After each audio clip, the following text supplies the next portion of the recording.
আসসালামু আলাইকুম সুপ্রিয় ভবিষ্যৎ আইনজীবীগণ, যে যেখান থেকে যুক্ত আছেন সবাইকে জানাচ্ছি দুরন্ত ল একাডেমির পক্ষ থেকে অনেক অনেক প্রীতি এবং শুভেচ্ছা। সবাই একটু কমেন্ট করবেন, সাউন্ড ক্লিয়ার শোনা যাচ্ছে কিনা, ভিডিও ক্লিয়ার দেখা যাচ্ছে কিনা। আমরা তামাদি আইনের যে বাকি অংশটুকু ছিল সেই বাকি অংশ সম্পর্কে এই ভিডিওর মাধ্যমে আলোচনা করব। শেষ পর্ব, তামাদি আইনের শেষ পর্ব, কারণ আমরা সকালের ক্লাসে কিন্তু তামাদি আইনটা সম্পূর্ণ শেষ করতে পারিনি। সো যে সকল শিক্ষার্থী যুক্ত আছেন সবার কাছে এই অনুরোধ থাকবে,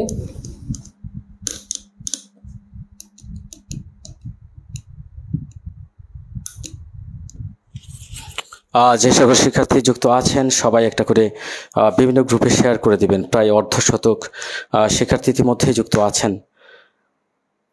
অর্ধশতক শিক্ষার্থী ইতিমধ্যেই দুরন্ত ল একাডেমির Facebook page, advocate Ashraful Alam Facebook পেজে যুক্ত আছেন। আমরা পাবলিক ক্লাস যে সকালের অংশটুকু ছিল, আমরা শুক্রবার নামাজের জন্য সেই অংশটুকু নিতে পারিনি।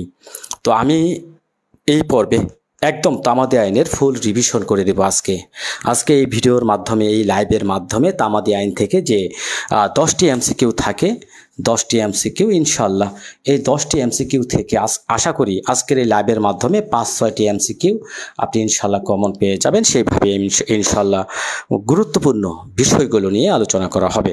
সো যে সকল শিক্ষার্থী এই মুহূর্তে যুক্ত আছেন বিভিন্ন গ্রুপ থেকে, সবার কাছে অনুরোধ থাকবে একটা করে বিভিন্ন গ্রুপে শেয়ার করে দিবেন।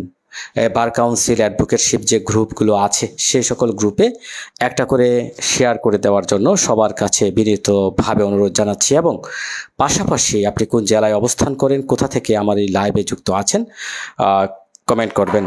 প্রায় অর্ধশতকের ঊর্ধ্বে শিক্ষার্থী এখন আছেন। একটা করে বিভিন্ন গ্রুপে শেয়ার করে দেবেন এবং আজকের হচ্ছে শেষ লাইভ। ওকে, আমরা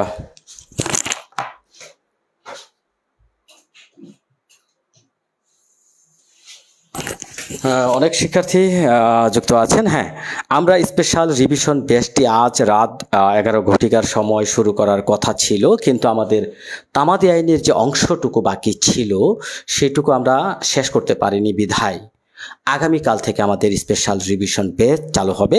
তো তার পূর্বে আজকে আমরা সম্পূর্ণ তামাদি আইনটা একবার করে রিভিশন করে ফেলবো।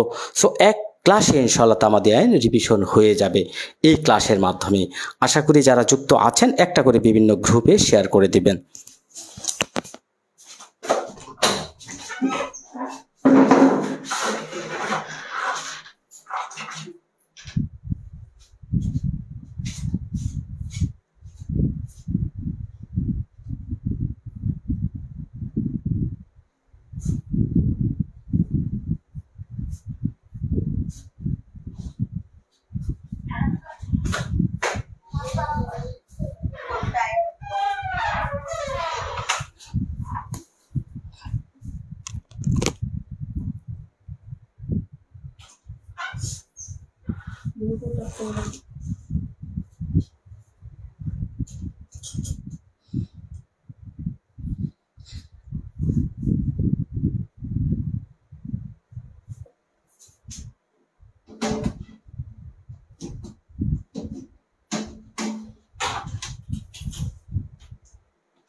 হ্যাঁ, কে কয়টা শেয়ার দিয়েছেন কমেন্ট করবেন, কে কয়টা শেয়ার দিলেন দেখতে চাচ্ছি সেই সকল শিক্ষার্থীকে।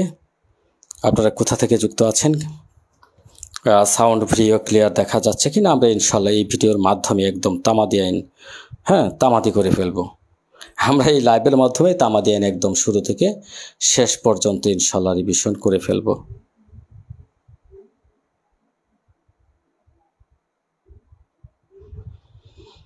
সবাই একটা করে বিভিন্ন গ্রুপে শেয়ার করে দিবেন লাইভটা।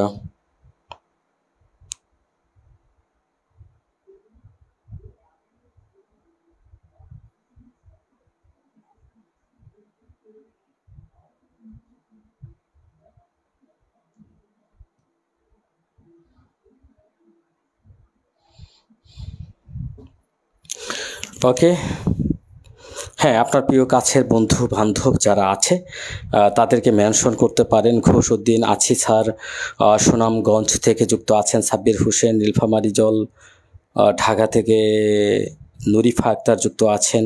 হ্যাঁ, অনেক শিক্ষার্থীকে ইতিমধ্যে দেখতে পাচ্ছি। আমরা একদম তামাদি আইন ফুল রিভিশন আজ করব এই ভিডিওর মাধ্যমে। সবাই রাঙামাটি থেকে শেয়ার দিয়েছি, সিরাজ খান। ওকে,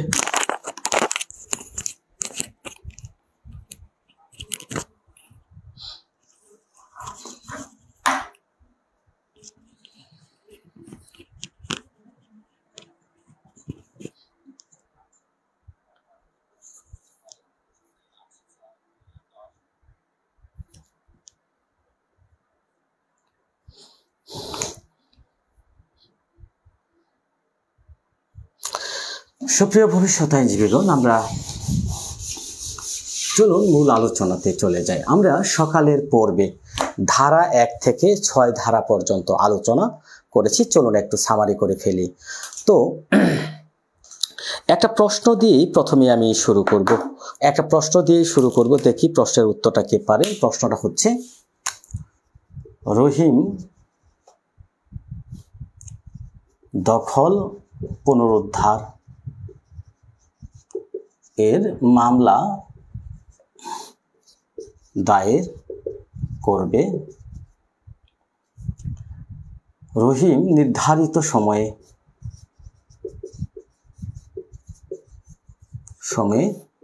মামলা দায়ের করতে পারেনি।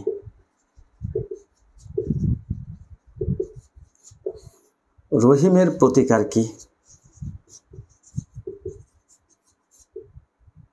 আচ্ছা, রহিম মামলা দায়েরের পাশাপাশি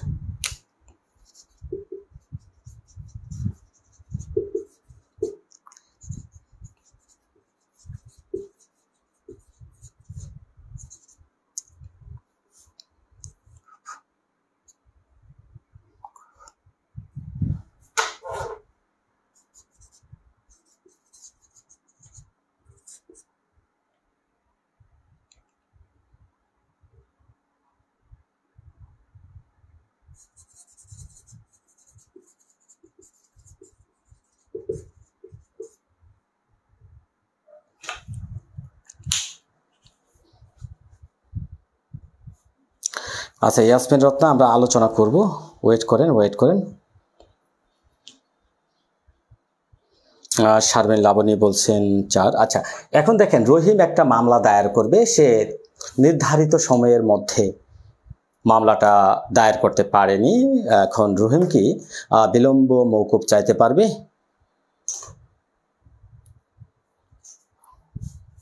হ্যাঁ, রহিমের প্রতিকার কি? এখানে কি প্রতিকার আছে তার রহিমের?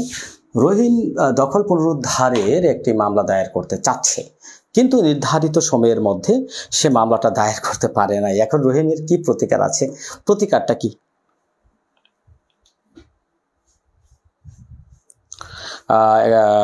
সেকশন 5। ওকে, সেকশন 5 বলতে কি বোঝাচ্ছে? কোন ধারায় তিনি প্রতিকার পেয়ে যাবেন? ফরিদ উদ্দিন বলছেন 1, মানে বিলম্ব মওকুফ। সিরাজ খান বলছেন 1। জুয়েল মামুন ভাই যুক্ত আছেন। কেমন আছেন প্রিয় ভাই আমার? বিলম্ব মওকুফ চাইতে পারবে। অনেকেই কমেন্ট দিচ্ছেন। দেখেন, আমি আপনাদের কি বলবো, অনেকেই বলছেন রিভিশন। আল্লাহ স্যার, আল্লাহ তাআলা আপনাকে পাশ করার বাবিদেরকে লাল গাড়ি গিফট করব, সুনামগঞ্জ থেকে শেরপুর আসবো। আক্তার হোসেন বলছেন স্যার, আল্লাহ তাআলা আমাকে পাশ করান, বাবিদেরকে লাল শাড়ি গিফট করবো। ওরে বাবা, তাই? আচ্ছা, দেখেন এখানে প্রায় 90 জন স্টুডেন্ট যুক্ত আছেন, শিক্ষার্থী যুক্ত আছেন, কিন্তু দুঃখের বিষয়টা কি? দুঃখের বিষয় এই যে প্রায় 90+ শিক্ষার্থী, এই যে 90+ শিক্ষার্থীদের মধ্যে সঠিক উত্তর দিতে পেরেছেন কয়জন? সঠিক উত্তর দিতে পেরেছেন মাত্র 2 থেকে 3 জন, আর সবার উত্তর কিন্তু ভুল। তাহলে দেখেন, এই প্রস্তুতি নিয়ে আপনি, এই একটা প্রস্তুতি নিয়ে আপনি আইনজীবী হতে চাচ্ছেন? এরকম প্রস্তুতি নিয়ে কেন আইনজীবী হতে পারবেন বলেন তো দেখি?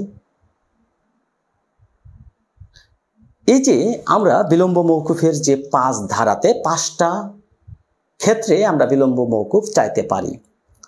কোন কোন ক্ষেত্র বলা হচ্ছে? Appeal, leave to appeal, review, revision এবং বিভিন্ন রকমের দরখাস্ত।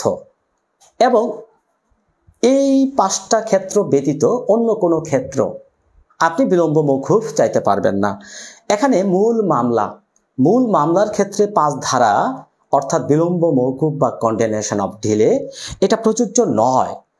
এটা কিন্তু সকালের ক্লাসে আমি বিস্তারিতভাবে আলোচনা করেছি। অথচ সকালের ক্লাসে এই দেখেন, বিলম্ব মওকুফ চাইতে পারে দেলোয়ার হোসেন মুকুল সাহেব এই মুহূর্তে কমেন্ট করলেন। মূল মামলার ক্ষেত্রে কি বিলম্ব মওকুফ চাইতে পারবে দেলোয়ার হোসেন মুকুল সাহেব? আপনি একটু কমেন্ট করে আমাকে জানান, যেটা তো মূল মামলা, দখল পুনরুদ্ধারের মামলা, এটাতে কি বিলম্ব মওকুফ হয়? মূল মামলায় কি বিলম্ব মওকুফ চাওয়া যায়? তার কোনো প্রতিকারই নাই। তার প্রতিকার মামলা খারিজ, সে আর মামলা করতে পারবে না। কারণ তামাদি আইনের 3 ধারাতে বলা হচ্ছে, নির্ধারিত সময়ের পরে আপনি যদি মামলা, আপিল, দরখাস্ত দায়ের করেন, তবে 4 ধারা থেকে 25 ধারার শর্ত সাপেক্ষে। এখানে শর্তগুলোর মধ্যে দেখেন, 5 ধারাতে 5টা ক্ষেত্র এখানে শর্ত আছে, এগুলো করা যাবে। তবে মূল মামলা কিন্তু আপনি আর দায়ের করতে পারবেন না। এমনি নয়ন সাহেব বলছেন 8+42, দখল পুনরুদ্ধারের মামলা হচ্ছে 9 ধারাতে। ইনি কিন্তু, এমনি নয়ন সাহেব কিন্তু ইতিমধ্যে লিখিত পরীক্ষা দিয়েছেন। নয়ন সাহেব ভুলে গেছেন হয়তো। সরি স্যার, মামলা করতে পারবে না। হ্যাঁ, তাহলে appeal, review, revision, leave to appeal, others applications. হ্যাঁ, এমডি শরীফ আল মামুন ভাই যে কথাটা বললেন, তাহলে দেখেন এই যে তামাদি আইন, ছোট্ট একটা আইন, মাত্র 2-3 পৃষ্ঠা পড়লে ভালো করে, 26টা, এখানে 29টা ধারা আছে। 29টা ধারার মধ্যে 15-16টা ধারা যদি ভালোভাবে বুঝতে পারেন, 5টা প্রশ্ন কমন পেয়ে যাবেন। আজকের এই ক্লাসে আমি 5টা প্রশ্ন আপনাকে কমন দিয়ে দেব ইনশাল্লাহ। তবে বুঝতে হবে গভীর থেকে, আইনটাকে রপ্ত করতে হবে মন থেকে। আপনি যদি মন থেকে আইনটাকে ভালোবাসতে না পারেন, আইন আপনার জন্য নয়, ছেড়ে দেন, অন্য কোনো কাজে লাগান। আইনজীবী হতে পারবেন না। আইনজীবী হতে হলে মনের মধ্যে জিদ রেখে ভালোবেসে আইনটাকে পড়তে হবে। ওকে, সকালের ক্লাসে 5 ধারাটা কিন্তু বিস্তারিত আলোচনা করেছি। সামারি করে দিচ্ছি। আমরা সকালে পড়েছিলাম তামাদি আইন। তামাদি হচ্ছে নির্ধারিত সময় অতিক্রান্ত হওয়া, বারিত হওয়া, অর্থাৎ এটি আরবি ভাষার শব্দ। আমরা তামাদি আইনের যে 3 ধারা এখানে পড়েছিলাম যে নির্ধারিত সময়ের পরে কোনো মামলা, আপিল, রিভিউ, মামলা, আপিল বা দরখাস্ত, মামলা, আপিল বা দরখাস্ত 3টা ক্ষেত্রে প্রযোজ্য 3 ধারা। অর্থাৎ এই ক্ষেত্রে আপনি মামলা দায়ের করলে নির্ধারিত সময়ের পরে তামাদি মেয়াদ শেষে, এই যে তামাদি আইনের প্রথম তফসিলে 183টা অনুচ্ছেদ আছে, এই যে 183টা অনুচ্ছেদ, এটা 1 থেকে 149 আর্টিকেল বা অনুচ্ছেদে বলা হচ্ছে মামলা সংক্রান্ত তামাদি। 1 থেকে 149, আবারও লিখে ফেলেন, কমেন্টে মুখস্থ হয়ে যাবে। ওকে, এখন দেখেন এই যে আপনার মামলার যে তামাদিগুলো 1 থেকে 149 পর্যন্ত, এই ক্ষেত্রে আপনার যে মামলাগুলো কত দিনের মধ্যে, একটা মামলা কত দিনের মধ্যে দায়ের করতে হবে এই সংক্রান্ত মেয়াদ বলে দেওয়া হয়েছে। দলিল সংশোধনের মামলা কত দিনের মধ্যে করবেন, চুক্তি প্রবলের মামলা কত দিনের মধ্যে করবেন, দলিল বাতিলের মামলা কত দিনের মধ্যে করবেন, ঘোষণার মামলা কত দিনের মধ্যে করবেন। এই যে সময়টুকু, এই সময়টুকু অতিক্রান্ত হওয়ার পরে আপনি কিন্তু কোনো মামলা দায়ের করতে পারবেন না, করলে সেটা খারিজ হবে। 3 ধারা। এখানে বিবাদী যদি আপত্তি করে তবুও সেটা খারিজ হবে, এটা আদালতের জন্য বাধ্যতামূলক ক্ষমতা। 4 ধারাতে আমরা পড়লাম যে বন্ধের দিন যদি তামাদি মেয়াদ উত্তীর্ণ হয়ে যায়, মামলা দায়েরের শেষ দিন হচ্ছে যেদিন, সেদিন হচ্ছে আদালত বন্ধ। যেমন ধরেন আজকে ফ্রাইডে, শুক্রবার, আজ হচ্ছে বন্ধ, আপনি একটা মামলা করবেন, আজকে হচ্ছে তামাদির শেষ দিন, আজকে হচ্ছে মামলা দায়েরের শেষ দিন। কিন্তু ঘটনাক্রমে দেখা যাচ্ছে আজকে হচ্ছে শুক্রবার, আগামীকাল শনিবার, মামলা কি দায়ের করা যাবে? কোর্ট কি খোলা আছে? না, এখানে কোর্ট যেহেতু খোলা নাই, যেদিন কোর্ট প্রথম খুলবে, অর্থাৎ আগামী রবিবারে কোর্ট খোলা, কালকের পরের দিন, তো যেদিন প্রথম কোর্ট খুলবে সেদিন হচ্ছে আপনার মামলা দায়েরের শেষ দিন বলে গণ্য হবে। আমরা 5 ধারা আলোচনা করেছি সকালে। 5 ধারাতে বলছে 5টি ক্ষেত্রে প্রযোজ্য। 5টি। আমি যখন একটা আপিল দায়ের করতে যাব, ধরেন জেলা জাজ আদালতে একটা আপিল দায়েরের তামাদি মেয়াদ হচ্ছে 30 দিন, আমি 30 দিনের মধ্যে আপিলটা দায়ের করতে পারি নাই, তাহলে 40 দিনের মধ্যে আমি আপিলটা দায়ের করলাম, এখানে আমার 10 দিন লেট হয়েছে, 10 দিন আমার সময়টা লেট বৃদ্ধি হয়েছে। এখন এই যে 10 দিন কেন লেট করলাম, কেন দেরি হলো, এই দেরিতে কেন আমি আপিলটা দায়ের করলাম, এটার কারণ যদি আমি যথাযথভাবে আদালতকে প্রদর্শন করতে পারি, আদালত যদি আমার এই যুক্তিগুলো প্রদর্শনের মাধ্যমে, যে মাননীয় আদালত, আমি এই 10 দিন অসুস্থ ছিলাম, হাজতে ছিলাম, বা দেখা যাচ্ছে নকল তুলতে আমার সময়টুকু ব্যয় হয়েছে, আমার ভুল ত্রুটি হয়েছে, ইত্যাদি ইত্যাদি, যে যুক্তিযুক্ত কারণগুলো আদালতে আপনি প্রদর্শন করতে পারেন। তবে প্রত্যেক দিনের ব্যাখ্যা, 10 দিন কেন লেট হলো, প্রত্যেক দিনের ব্যাখ্যা কিন্তু আদালতের সুনির্দিষ্টভাবে ব্যাখ্যাটা উপস্থাপন করতে হবে। আপনি যদি এই ব্যাখ্যাগুলো উপস্থাপন সঠিকভাবে করতে পারেন, আদালত যদি আপনার যুক্তিতে সন্তুষ্ট হয়, তাহলে কিন্তু আদালত আপনাকে বিলম্ব মওকুফের আবেদন মঞ্জুর করবেন। এখন দেখা যাচ্ছে বিলম্ব মওকুফের আবেদন কয়টি ক্ষেত্রে চাওয়া যায়? Appeal, leave to appeal, review, revision, দরখাস্ত। লিখে ফেলেন, appeal, leave to appeal, review, revision, দরখাস্ত। 5টি ক্ষেত্রে আমরা বিলম্ব মওকুফ চাইতে পারি। ওকে, এটা আদালতের একটা স্বেচ্ছাধীন ক্ষমতা, ইচ্ছাধীন ক্ষমতা। আদালত কিন্তু আপনার দরখাস্ত মানতে বাধ্য নন। এখানে আদালতকে যথাযথ উপযুক্ত কারণ প্রদর্শনের মাধ্যমে, আদালতকে আপনার যুক্তি প্রদর্শনের মাধ্যমে বিশ্বাস করাতে হবে। আদালত যদি যুক্তিটা বিশ্বাস করেন, হ্যাঁ যথেষ্ট কারণ ছিল, তখন কিন্তু আদালত, মাননীয় আদালত মঞ্জুর করবেন। ওকে, 6 ধারা আলোচনা করেছি। এখানে লিগ্যাল ডিসেবিলিটি বা বৈধ অপারগতা। বৈধ অপারগতা কি, লিগ্যাল ডিসেবিলিটি কি? 3টি ক্ষেত্রকে বৈধ অপারগতা বলা হয়। নাবালক, উন্মাদ বা পাগল, জড়বুদ্ধি সম্পন্ন ব্যক্তি। পাগল, নাবালক, উন্মাদ, 6 ধারাতে 3টা ক্ষেত্রকে বলা হয় লিগ্যাল ডিসেবিলিটি বা বৈধ অক্ষমতা। বৈধ অক্ষমতার 4টা উপধারা আছে। কয়টা?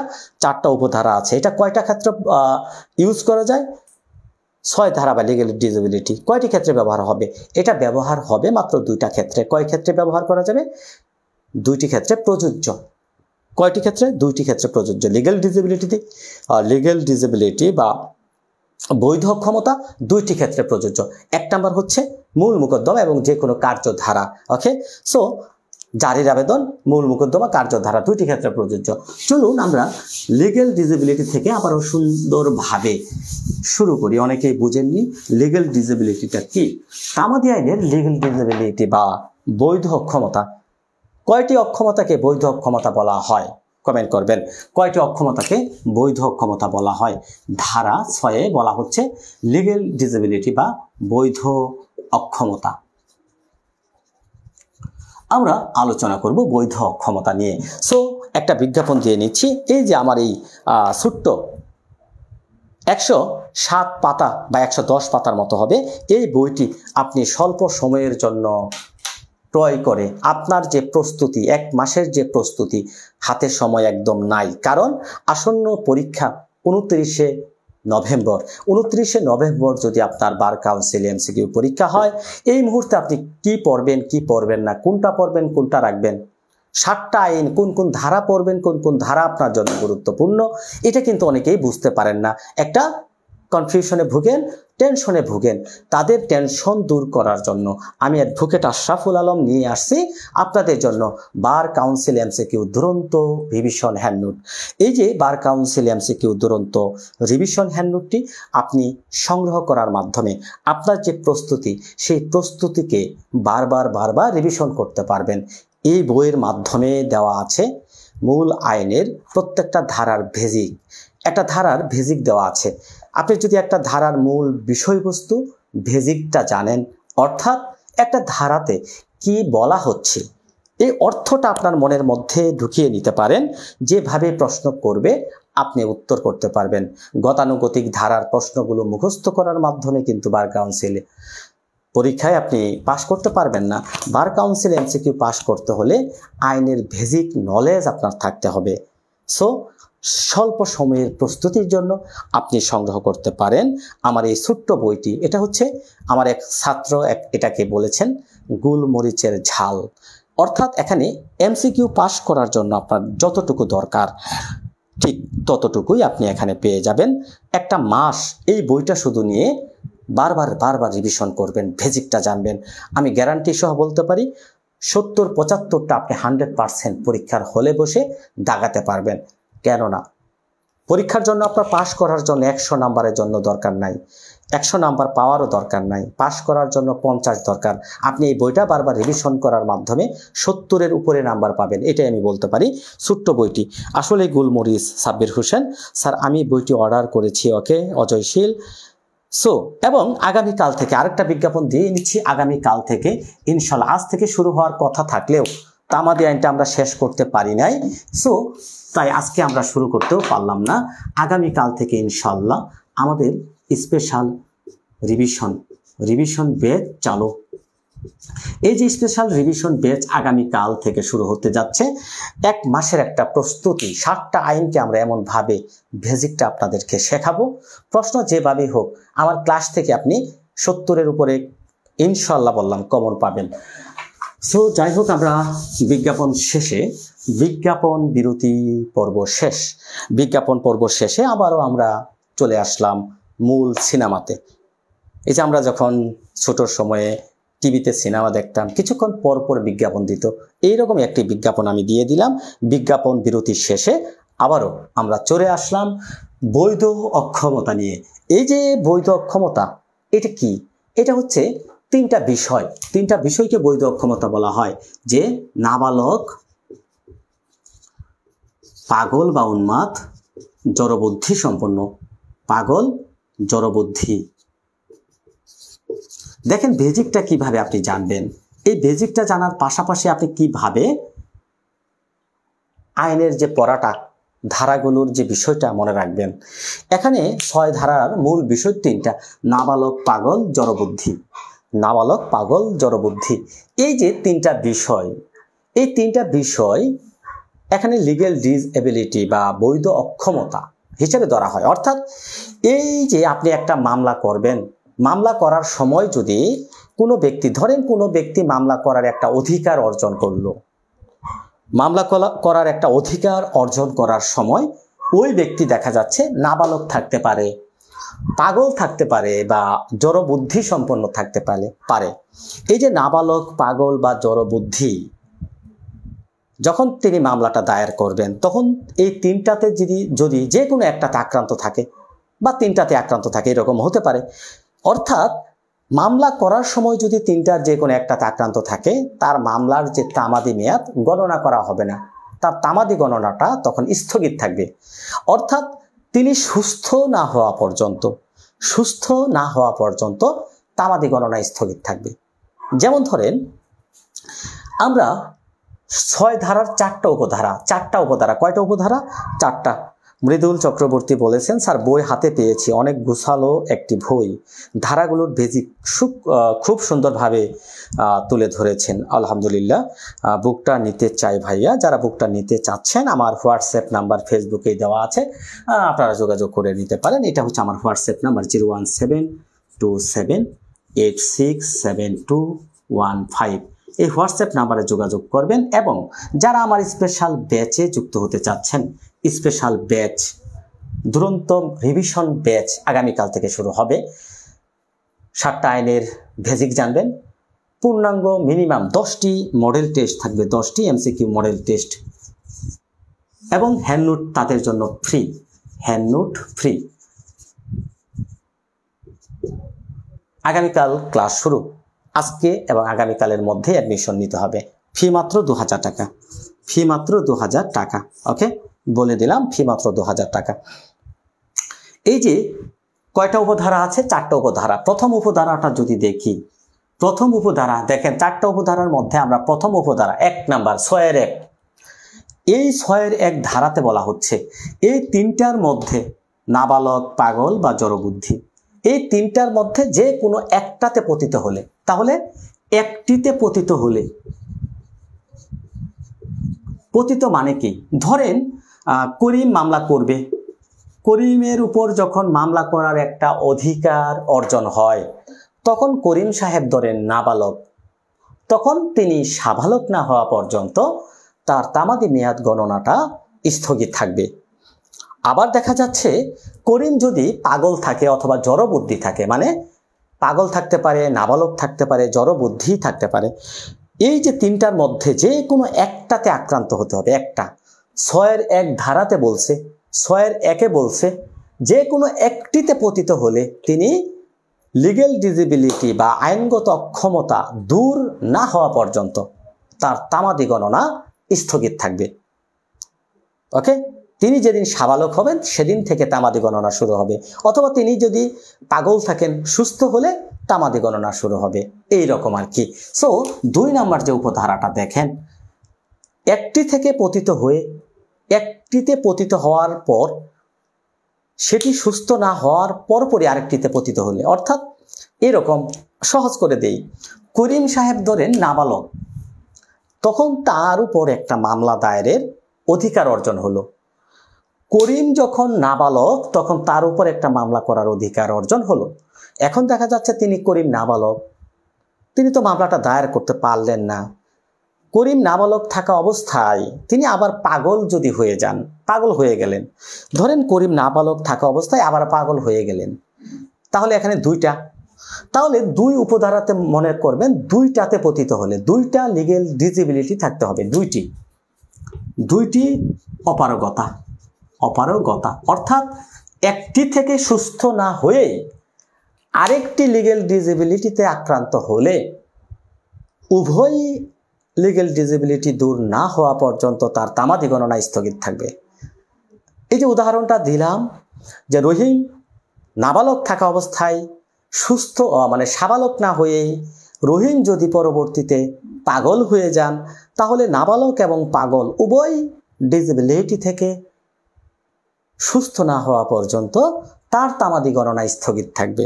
তাহলে 1-এ দেখলাম একটাতে, 2-এ দেখলাম 2টাতে, তাহলে 3-এ চলে যাই। যে কোনো একটিতে আক্রান্ত হলে 1 ধারা 6-1, 2টিতে আক্রান্ত হতে হবে 6-2। হ্যাঁ, তবে বেসিক ধরে রাখতে পারলে পাস অবশ্যই ইনশাল্লাহ। দেলোয়ার হোসেন মুকুল, হ্যাঁ, 6 এর 2 হচ্ছে দ্বিবিদ অক্ষমতা। বাহ, চমৎকার একটা শব্দ ব্যবহার করলেন আমাদের শিমু সুলতানা। শিমু সুলতানা কিন্তু চমৎকার ভাবে কিন্তু তিনি আইনটাকে রপ্ত করেন, ভালো লাগে। শিমু সুলতানা চমৎকার। তাহলে দ্বিবিদ, হ্যাঁ দ্বিবিদ, শিমু সুলতানের সাথে আমি যদি তার কথায় সুর মিলিয়ে বলি, দ্বিবিদ অক্ষমতা হচ্ছে 6 এর 2। 6 এর 3 কি? 6 এর 3 হচ্ছে বৈধ অক্ষমতা থাকা অবস্থায়, যে করিম সাহেব তিনি লিগ্যাল ডিসেবিলিটিতে আক্রান্ত থাকা অবস্থায় মারা গেলেন, তখন কি হবে? করিম সাহেব ধরেন বৈধ অক্ষমতায় আক্রান্ত, এই আক্রান্ত থাকা অবস্থায় তিনি মারা গেলেন, তখন কি হবে? তার বৈধ প্রতিনিধি উপযুক্ত না হওয়া পর্যন্ত তামাদি গণনা স্থগিত থাকবে। তার বৈধ প্রতিনিধি মারা গেলে বৈধ প্রতিনিধি উপযুক্ত না হওয়া পর্যন্ত, বৈধ প্রতিনিধি উপযুক্ত না হওয়া পর্যন্ত রহিমের তামাদি গণনা স্থগিত থাকবে। তাহলে তিনি বলছে মৃত্যু হতে হবে। এই যে লিগ্যাল ডিসেবিলিটিতে আক্রান্ত থাকা অবস্থায় তার মৃত্যু হলে তার পরবর্তী বৈধ যে প্রতিনিধি আছে সে উপযুক্ত না হওয়া পর্যন্ত তার তামাদি গণনা স্থগিত থাকবে। 3। তাহলে 4-এ চলে যাচ্ছি। 4 নাম্বার যে উপধারাটা, 4 নাম্বার উপধারাতে যে কথাটা বলা হচ্ছে, বৈধ প্রতিনিধিও যদি দেখা যাচ্ছে নাবালক থাকতে পারে বা পাগল থাকতে পারে বা জড়বুদ্ধি, অর্থাৎ 6 এর যে 1 অথবা 2, মানে কি একটিতে আক্রান্ত থাকতে পারে অথবা দ্বিবিদ অক্ষমতায় আক্রান্ত থাকতে পারে, তাহলে সে সুস্থ না হওয়া পর্যন্ত তার তামাদি গণনা স্থগিত থাকবে। তাহলে দেখেন, আমরা যদি 6 এর 1-এ বলি 1টিতে আক্রান্ত হতে হবে, 6 এর 2-এ বলি 2টিতে আক্রান্ত হবে, 6 এর 3-এ বলি 3 কি বৈধ প্রতিনিধি উপযুক্ত হতে হবে, অর্থাৎ লিগ্যাল ডিসেবিলিটি আক্রান্তকারী ব্যক্তি মারা গেলেন, তখন তার বৈধ প্রতিনিধি উপযুক্ত হওয়া পর্যন্ত তামাদি গণনা স্থগিত। এবং বৈধ প্রতিনিধিও যদি দেখা যাচ্ছে জড়বুদ্ধিতে আক্রান্ত থাকে, তখন কিন্তু এই যে উপধারা 1-2 সেটা ব্যবহার হবে। যেমন ধরা যাচ্ছে তিনি পাগল, তার বৈধ প্রতিনিধি পাগল, সুস্থ না হওয়া পর্যন্ত মামলার তামাদি গণনা স্থগিত থাকবে। দেখা যাচ্ছে তিনি পাগল থাকা অবস্থায় আবারও জড়বুদ্ধিতে আক্রান্ত হলেন, উভয় দ্বিবিদ বৈধ ক্ষমতায় আক্রান্ত থেকে সুস্থ না হওয়া পর্যন্ত তামাদি গণনা স্থগিত থাকবে। 4টা উপধারা বুঝতে পেরেছেন কিনা কমেন্ট করবেন। এখন দেখা যাচ্ছে আমাদের এই যে তামাদি আইনের 6 ধারার, তামাদি আইনের যে 6 ধারা, এটা কয়টা ক্ষেত্রে প্রযোজ্য এটা নিয়েও কিন্তু আমি বললাম 2টা ক্ষেত্রে প্রযোজ্য। সবাই কমেন্ট করবেন, তামাদি আইনের যে 6 ধারা, এই 6 ধারা কয়টা ক্ষেত্রে প্রযোজ্য সবাই একটু কমেন্ট করবেন। 2টা ক্ষেত্রে, মোকদ্দমা বা কার্যধারা ডিক্রি জারির আবেদন কয়টি ক্ষেত্রে প্রযোজ্য? তামাদি আইনের 6 ধারা কয়টি ক্ষেত্রে প্রযোজ্য? 2টি ক্ষেত্রে। কি? 1 নাম্বার হচ্ছে, 1 নাম্বার কি মামলা, মূল মামলা এবং কার্যধারা। আরেকটা কি? আরেকটা হচ্ছে ডিক্রি জারির আবেদন।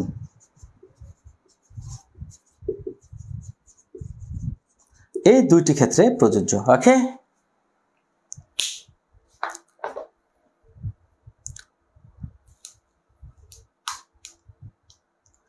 মাহবুব ভুইয়ান বুঝতে পেরেছি, রুজা রহমান জি স্যার, ওকে নুসরাত জাহান শিফা যুক্ত আছেন। যে সকল শিক্ষার্থী না বুঝতে পারেন নাই, তারা কিন্তু কমেন্ট করবেন যে স্যার আবারও বলেন, রিপিট করেন। এই মুহূর্তে যে সকল শিক্ষার্থী যুক্ত আছেন 7 এবং 8, এই 2টা ধারা অনেকেই বুঝেন না। আমি আপনাদেরকে 5 মিনিট মনোযোগের সাথে আমার এই চেহারা এবং এই বুটের দিকে একটু মনোনিবেশ করেন, আমি মনে করি ইনশাআল্লাহ আপনার যে সমস্যাটা সেটা দূর হয়ে যাবে। আপনার যে প্রবলেমটা সেটা ইনশাআল্লাহ আমি বলি সেটা দূর হয়ে যাবে। ওকে, তাহলে প্রিয় ভবিষ্যৎ আইনজীবীগণ সবাই কমেন্ট করবেন, বুঝতে পেরেছেন কিনা আমি আপনাদের উত্তর দেখতে চাচ্ছি। ওকে,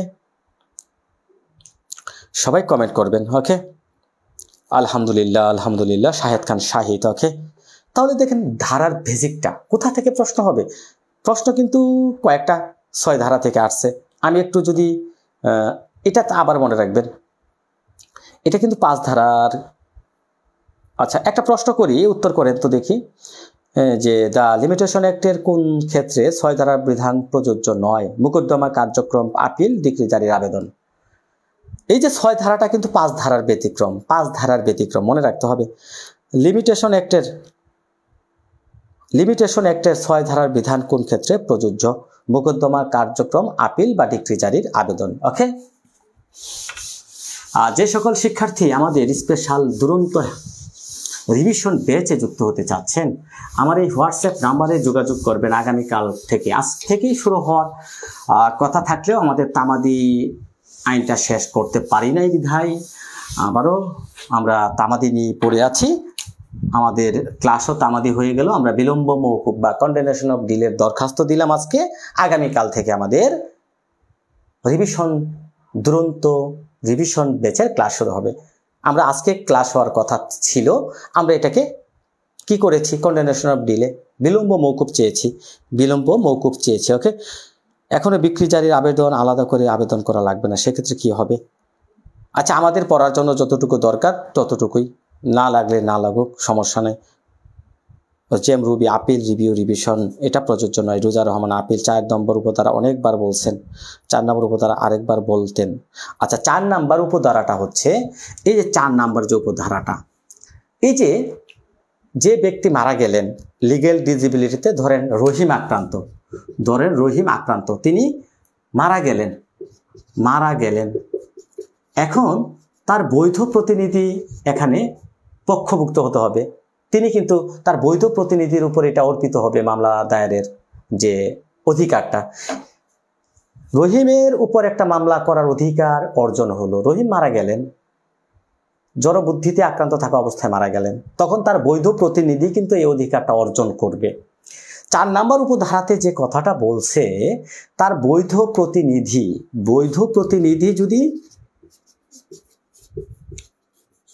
লিগ্যাল ডিসেবিলিটিতে আক্রান্ত থাকে, সেক্ষেত্রে সে সুস্থ না হওয়া পর্যন্ত তামাদি গণনা স্থগিত থাকবে। লিগ্যাল ডিসেবিলিটিতে আক্রান্ত থাকলে সুস্থ না হওয়া পর্যন্ত তামাদি গণনা স্থগিত থাকবে। স্যার কোন সাবজেক্ট দিয়ে শুরু করবেন?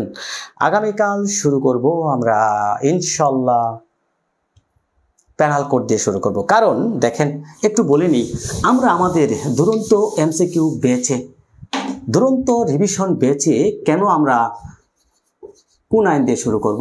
আমরা প্যানাল কোড দিয়ে শুরু করব। এখানে 20টি নাম্বার থাকে। আমি মনে করি আমার ক্লাসটা যারা ভালোভাবে দেখবেন, 8টা ক্লাস করাবো, 8টা প্যানাল কোড থেকে 8টা ক্লাস থাকবে। আমি মনে করি আমার ক্লাস থেকে ইনশাল্লাহ মিনিমাম 14-15টা প্রশ্ন কমন পেয়ে যাবেন ইনশাল্লাহ। কিছু টেকনিক দেব, তারপরে পড়াবো সিআরপিসি। আমি মনে করি সিআরপিসি থেকে যে 20টি নাম্বার থাকে, আমার ক্লাস থেকেই 14-15টা কমন পাবেন, ক্লাসের তথ্য থেকেই। তারপরে পড়াবো সিপিসি, দেওয়ানি কার্যবিধি 20 নাম্বার থাকে। এখান থেকে আমি মনে করি মিনিমাম 14-15টা আপনি এখান থেকেও পেয়ে যাবেন ক্লাস থেকেই। আমার ক্লাস, আমার হ্যান্ডনোট, আমার সাজেশন যদি ফলো করেন, 14 ছোটটাই ধরি, তাহলে কত 30 ধরি আমরা, কত 30 4 4 8 12 40 ধরি আমরা। 40 প্লাস নাম্বার পাবেন 60 থেকে, 3 20 60 থেকে আপনি 40 টার্গেট আমাদের। কমপক্ষে আমরা 100%, দেখেন বেশি নাম্বার তোলার চাইতে আপনি যদি 100 পাবে, পরীক্ষার হলে আপনার 100 নাম্বার দাগানোর চাইতে আপনি যদি পিওরভাবে বেসিক জেনে 100% 70-75টা দাগান, সেটা ভালো না? আমি কিন্তু সেই টেকনিকে আপনাদেরকে এগিয়ে নিয়ে যাব।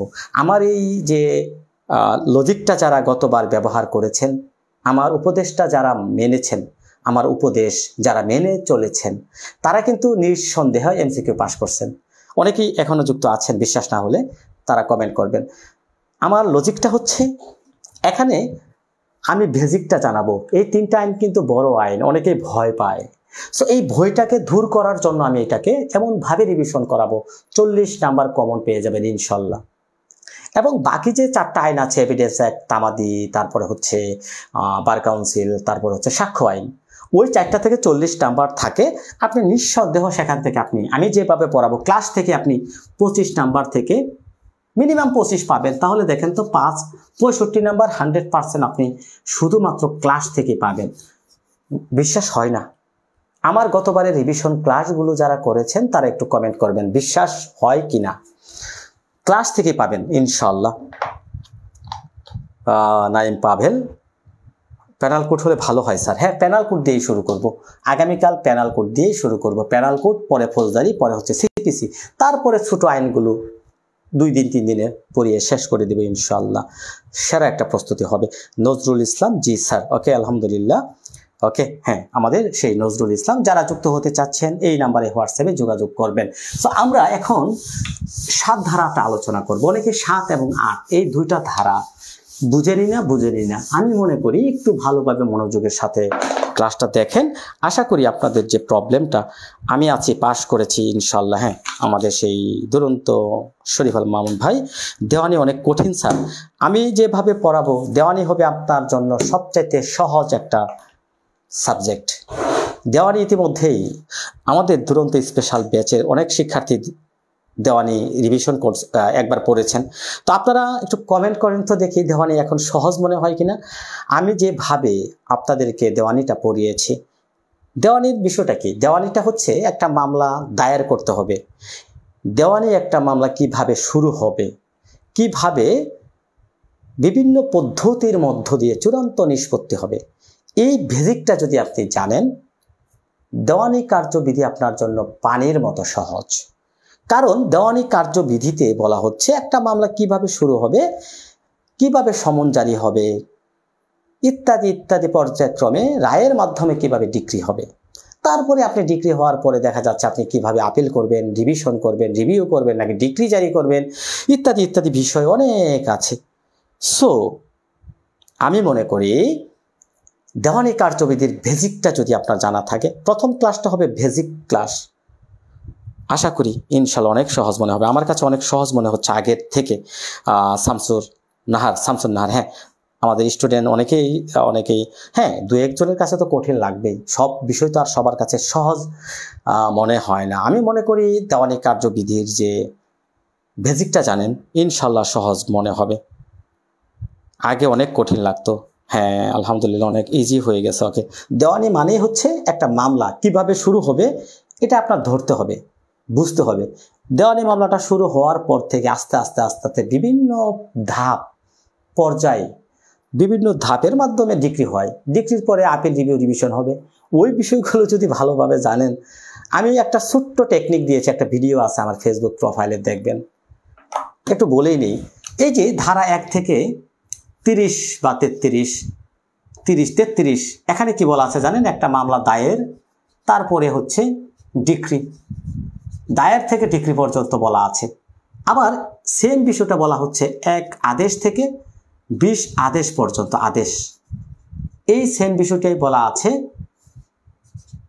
মামলা দায়ের থেকে ডিক্রি পর্যন্ত। আবার দেখেন, এটা হচ্ছে একটা স্টেপ, এটা মনে করি আমি একটা স্টেপ। মামলা দায়েরটা হচ্ছে প্রথম স্টেপ। দ্বিতীয় স্টেপ কি? দ্বিতীয় স্টেপে আমরা যাব appeal, review, revision. Appeal, review, revision, আমি যেভাবে পড়াই রিভিশন, এই 3টা স্টেপ। এই যে 3টা নিয়ে আরেকটা দ্বিতীয় স্টেপ নাম্বার 2। এখানে 96 ধারা থেকে 115 ধারা আমি পড়াই, আমার যে নিয়মটা। তাহলে দেখেন 1 থেকে 33 ধারা, তারপর হচ্ছে 1 আদেশ থেকে 20 আদেশের মধ্যে গুরুত্বপূর্ণ বিধি আদেশগুলো পড়াবো। এখান থেকে দেখেন একটা মামলা কিভাবে শুরু হয়ে চূড়ান্ত ডিক্রি হয় বলা আছে। তারপরে দেখেন আপিল, রিভিউ, রিভিশন, মানে মামলা ডিক্রি হলে সংক্ষুব্ধ পক্ষতে একটা প্রতিকার চেয়ে থাকেন। প্রতিকারটা কি? প্রতিকারটা হচ্ছে কেউ আপিল করেন, কেউ রিভিউ করেন, কেউ রিভিশন করেন। তাহলে আমরা পড়াবো আপিল, রিভিউ, রিভিশন 96 থেকে 115 ধারা। সো এখান থেকে আমি মনে করি এই যে এইটুকুর মধ্য থেকে 1 থেকে 33 ধারা, 1 থেকে 20 আদেশ, এখান থেকে 10+ নাম্বার থাকে, প্রশ্ন থাকে 10+। পাশাপাশি আপিল, রিভিউ, রিভিশন এই 3টা বিষয় থেকে থাকবে মিনিমাম 4 থেকে 5টা। তাহলে এইটুকুই যদি আমি আপনাদেরকে ভালোভাবে আত্মস্থ করাই, আপনি তো 14-15টা প্রশ্ন ইজি কমন পেয়ে যাবেন। এই মুহূর্তে আপনার টেকনিক জানতে হবে, টেকনিক জানতে হবে। আপনি যদি কম পড়ে বেশি পড়ে, কম পড়ে বেশি নাম্বার তুলতে চান, রিভিশন বেসে যুক্ত হয়ে যান। ওকে, আরেকটা বিষয় দেখেন, আরও পড়াবো। তৃতীয় স্টেপটা হচ্ছে আমার অন্য বিষয়, যেমন ধরেন ডিক্রি জারি, তারপরে কমিশন, এডিআর ইত্যাদি ইত্যাদি। বাকিগুলো হচ্ছে তৃতীয় স্টেপে আমি পড়িয়ে দেই, আশা করি ইনশাল্লাহ। আর্যের মাধ্যমে শুরু, রায় ডিক্রির মাধ্যমে শেষ। এটা হচ্ছে আমার টেকনিকগুলো। দেওয়ানি কার্যবিধি পানির মতো সহজ হবে। দেওয়ানি কার্যবিধি থেকে 12-13 নাম্বার আপনি কি বলবো আমার ক্লাস থেকে পেয়ে যাবেন, গ্যারান্টি দিলাম। ভাই ক্লাসটা তো রেকর্ড থাকবে, তাই না? আমি যদি ফাউল কথা বলি, পরবর্তীতে পরীক্ষায় আপনি আমার কথার সাথে মিল না পান, কেউ ভর্তি হবে আমার কোচিংয়ে। এটা তো একটা প্রতিষ্ঠান, এটা একদিনের না। এটা আমি চাচ্ছি যে এইভাবে যেন যারা শিক্ষানবিশ আছে, আইনের শিক্ষার্থী আছে, সারা জীবন যতদিন মহান আল্লাহ রাব্বুল আলামিন আমাকে জীবিত রাখেন, ততদিন যেন সেবা করে যেতে পারি। সো কিছু টেকনিক তো ফলো করতে হবে। যাই হোক, আমরা বিজ্ঞাপন বিরতির শেষে আবারও চলে যাচ্ছি মূল আলোচনায়। এটাও একটা বিজ্ঞাপন বিরতি। যাই হোক, কার কার কি প্রশ্ন আছে কমেন্ট করবেন। সিআরপিসি কঠিন লাগে স্যার, সিআরপিসিও পড়াবো, কিছু টেকনিক তো অবশ্যই পড়াবো। সিআরপিসি সাব্বির হোসেন আজকে কি আলোচনা করে দেবো। আজকে তো আমরা তামাদি পড়াচ্ছি, তামাদি হয়ে যাই আমরা সবাই। 7 ধারায় চলে যাচ্ছি।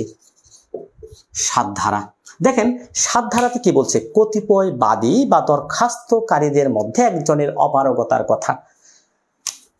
কতিপয় বাদী বা দরখাস্তকারী হতে পারে, এদের মধ্যে একজনের অপারগতা। কতিপয় বাদী বা দরখাস্তকারীর মধ্যে একজনের অপারগতা, তখন বিধানটা কি হবে, পদ্ধতিটা কি হবে? কতিপয় বাদী বা বিবাদীদের মধ্যে যদি ধারা 6 থামে, ধারা 7 চলে। কে বললেন কি বিষয়টা আমি বুঝতে পারলাম না। দেখেন, ধারা 7 কতিপয় বাদী বা বিবাদীদের মধ্যে, দরখাস্তকারীদের মধ্যে একজনের অপারগতা। কতিপয় বাদী, আল্লাহ আপনাকে সহায়ক হোক স্যার। ওকে, ইনশাল্লাহ। দেখেন, এটা হচ্ছে ধরেন এ বি সি ডি, ধরেন 3 জন ব্যক্তি এখানে আছেন। এখানে দেখা যাচ্ছে 3 জন ব্যক্তি বাদী হয়ে একটা বাটোয়ারা মামলা করতে চাচ্ছেন। ধরেন বাটোয়ারা মামলা, তারা হচ্ছে 4 ভাই, ধরেন তারা 4 ভাই। এই যে বাটোয়ারা একটা মামলা দায়ের করতে চাচ্ছেন। এখন এটা হচ্ছে ধরেন নাবালক, তিনি তাহলে কি এখানে লিগ্যাল ডিসেবিলিটিতে আক্রান্ত। তখন সকলের যে তামাদি, সকলের ক্ষেত্রে তামাদি গণনাটা স্থগিত থাকবে। অর্থাৎ কতিপয় বাদীর মধ্যে ধরেন 1 2 3 4 এ নামক ব্যক্তি, বি নামক ব্যক্তি, সি নামক ব্যক্তি, ডি নামক ব্যক্তি, এদের মধ্যে যদি একজন নাবালক থাকে বা লিগ্যাল ডিসেবিলিটিতে আক্রান্ত থাকে, তাহলে কিন্তু দেখা যাচ্ছে সকলের ক্ষেত্রেই তামাদি গণনা স্থগিত। সকলের তামাদি গণনা স্থগিত, সকলের ক্ষেত্রেই এই যে তামাদি গণনা, এই তামাদি গণনাটা স্থগিত থাকবে। কি থাকবে? স্থগিত। ওকে, আবার দেখেন সেম বিষয়টা। এখানে একটা উদাহরণ আছে, আমি আপনাদেরকে মেনশন করব উদাহরণটা পড়ার জন্য। দেখা যাচ্ছে এ একটা ফার্মের নিকট দেনাগ্রস্ত, বি সি এবং ডি সেই ফার্মের অংশীদার। বি উন্মাদ, সি পাগল, বি এর সম্মতি ছাড়াই ডি দেনাদার একে দায়মুক্ত করতে পারবে। এই ক্ষেত্রে বি সি ডি সকলের প্রতিকূলে তামাদি গণনা স্থগিত থাকবে না, তখন অতিবাহিত হবে। এটা কেমন? ধরেন এরা হচ্ছে 4 ভাই, এ বি সি ডি, 4 ভাই, ধরেন 4 ভাই। এখন তারা একটা কোম্পানির নিকট ধরেন দেনাগ্রস্ত, কোম্পানি, তারা দেনাগ্রস্ত। এখন দেখা যাচ্ছে এখানে বি হচ্ছে নাবালক, সি হচ্ছে পাগল, এরকম হতে পারে না? তাহলে দেখেন 2 জন তো এখানে দেখা যাচ্ছে লিগ্যাল ডিসেবিলিটিতে আক্রান্ত। সো এখন কি হবে? এখন দেখেন এই 2 জন ব্যতীত, এই যে 2 জনের কথা বললাম, বি এবং সি, তাহলে দুইজন হচ্ছে লিগেল ডিসেবিলিটি, তাই না? লিগেল ডিসেবিলিটিতে আক্রান্ত দুইজন, বি এবং সি। এই দুইজন ব্যতীত যদি তারা মানে এ এবং ডি এই দেনা পরিশোধ করতে পারে, পরিশোধ করার সামর্থ্য যদি তাদের থাকে, পরিশোধ করার সামর্থ্য বলতে বোঝাচ্ছে যে এই দুইজন ব্যতীত এ এবং ডি তাদের যদি সামর্থ্য থাকে এই দেনাটা পরিশোধ করার, তাহলে সকলের বিরুদ্ধে তখন তামাদি চলমান, চলবে। আর যদি সামর্থ্য না থাকে তাহলে সকলের বিরুদ্ধেই তামাদি গণনা স্থগিত থাকবে। তাহলে কি বোঝাচ্ছে? কতিপয় এখানে বিবাদীর কথা বলা হচ্ছে যে তারা একটা কোম্পানির নিকট দেনাগ্রস্ত। দেখা যাচ্ছে এখানে দুইজন লিগ্যাল ডিসেবিলিটিতে আক্রান্ত যদি থাকে অথবা একজন থাকে, ওই লিগ্যাল ডিসেবিলিটিতে যিনি আক্রান্ত তাকে ব্যতীত যদি বাকি যে বিবাদীগণ আছে, বাকি যে সদস্যগণ আছে, তারা যদি এই দেনা বা ঋণ পরিশোধ করার মতো সামর্থ্য থাকে, তাহলে তাদের সকলের বিরুদ্ধেই তামাদি গণনা চলবে। আর যদি সামর্থ্য না থাকে স্থগিত থাকবে। এক কথায় মনে রাখবেন। ওকে, আমরা ৮ ধারায় যাব। ৮ ধারাটা এমন একটা ধারা ভাই, আপনি বারবার পড়বেন বুঝতেই পারবেন না। তবে আমি মনে করি এখন যদি আপনি 5টা মিনিট একটু মনোযোগের সাথে ক্লাসটা দেখেন, জীবনেও ভুলবেন না, মৃত্যুর আগ পর্যন্ত ভুলবেন না। ৮ ধারাটা আপনি বিশ্বাস করেন। কে কে বুঝেন না একটু হাত তুলেন তো দেখি, কে কে বুঝেন না ৮ ধারাটা কিরকম একটা প্রবলেম, কে কে বুঝেন না? এই ৮ ধারাটা আমি মনে করি এখানে যারা যুক্ত আছেন 50% বুঝেন না। আপনারা দেখি কে কে বুঝেন না একটু আমাকে কমেন্ট করেন, একটু কমেন্ট দেখতে চাচ্ছি আপনাদের।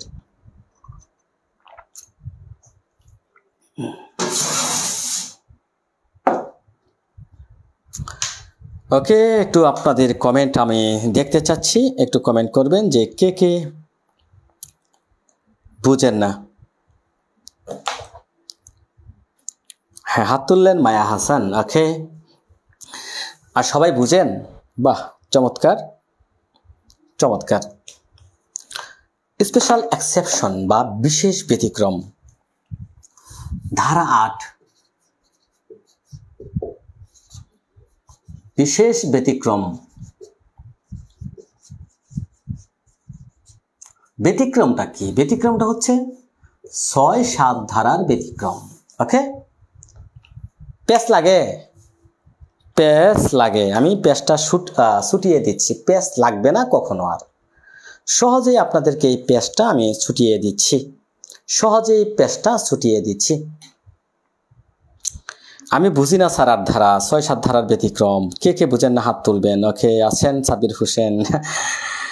এই মুহূর্তে আপনারা যদি পারেন একটা করে শেয়ার করে দেন তো। ফরিদ উল ইসলাম, ফরিদ সরকার একটা করে বিভিন্ন গ্রুপে শেয়ার চাচ্ছে, গ্রুপগুলো আছে না, বিভিন্ন যে গ্রুপগুলো আছে এই গ্রুপে একটু করে শেয়ার করে দেন তো। সবাই একটা করে শেয়ার করবেন। কম বুঝেন, এখন থেকে আর কখনো ভুলবেন না। দেখেন,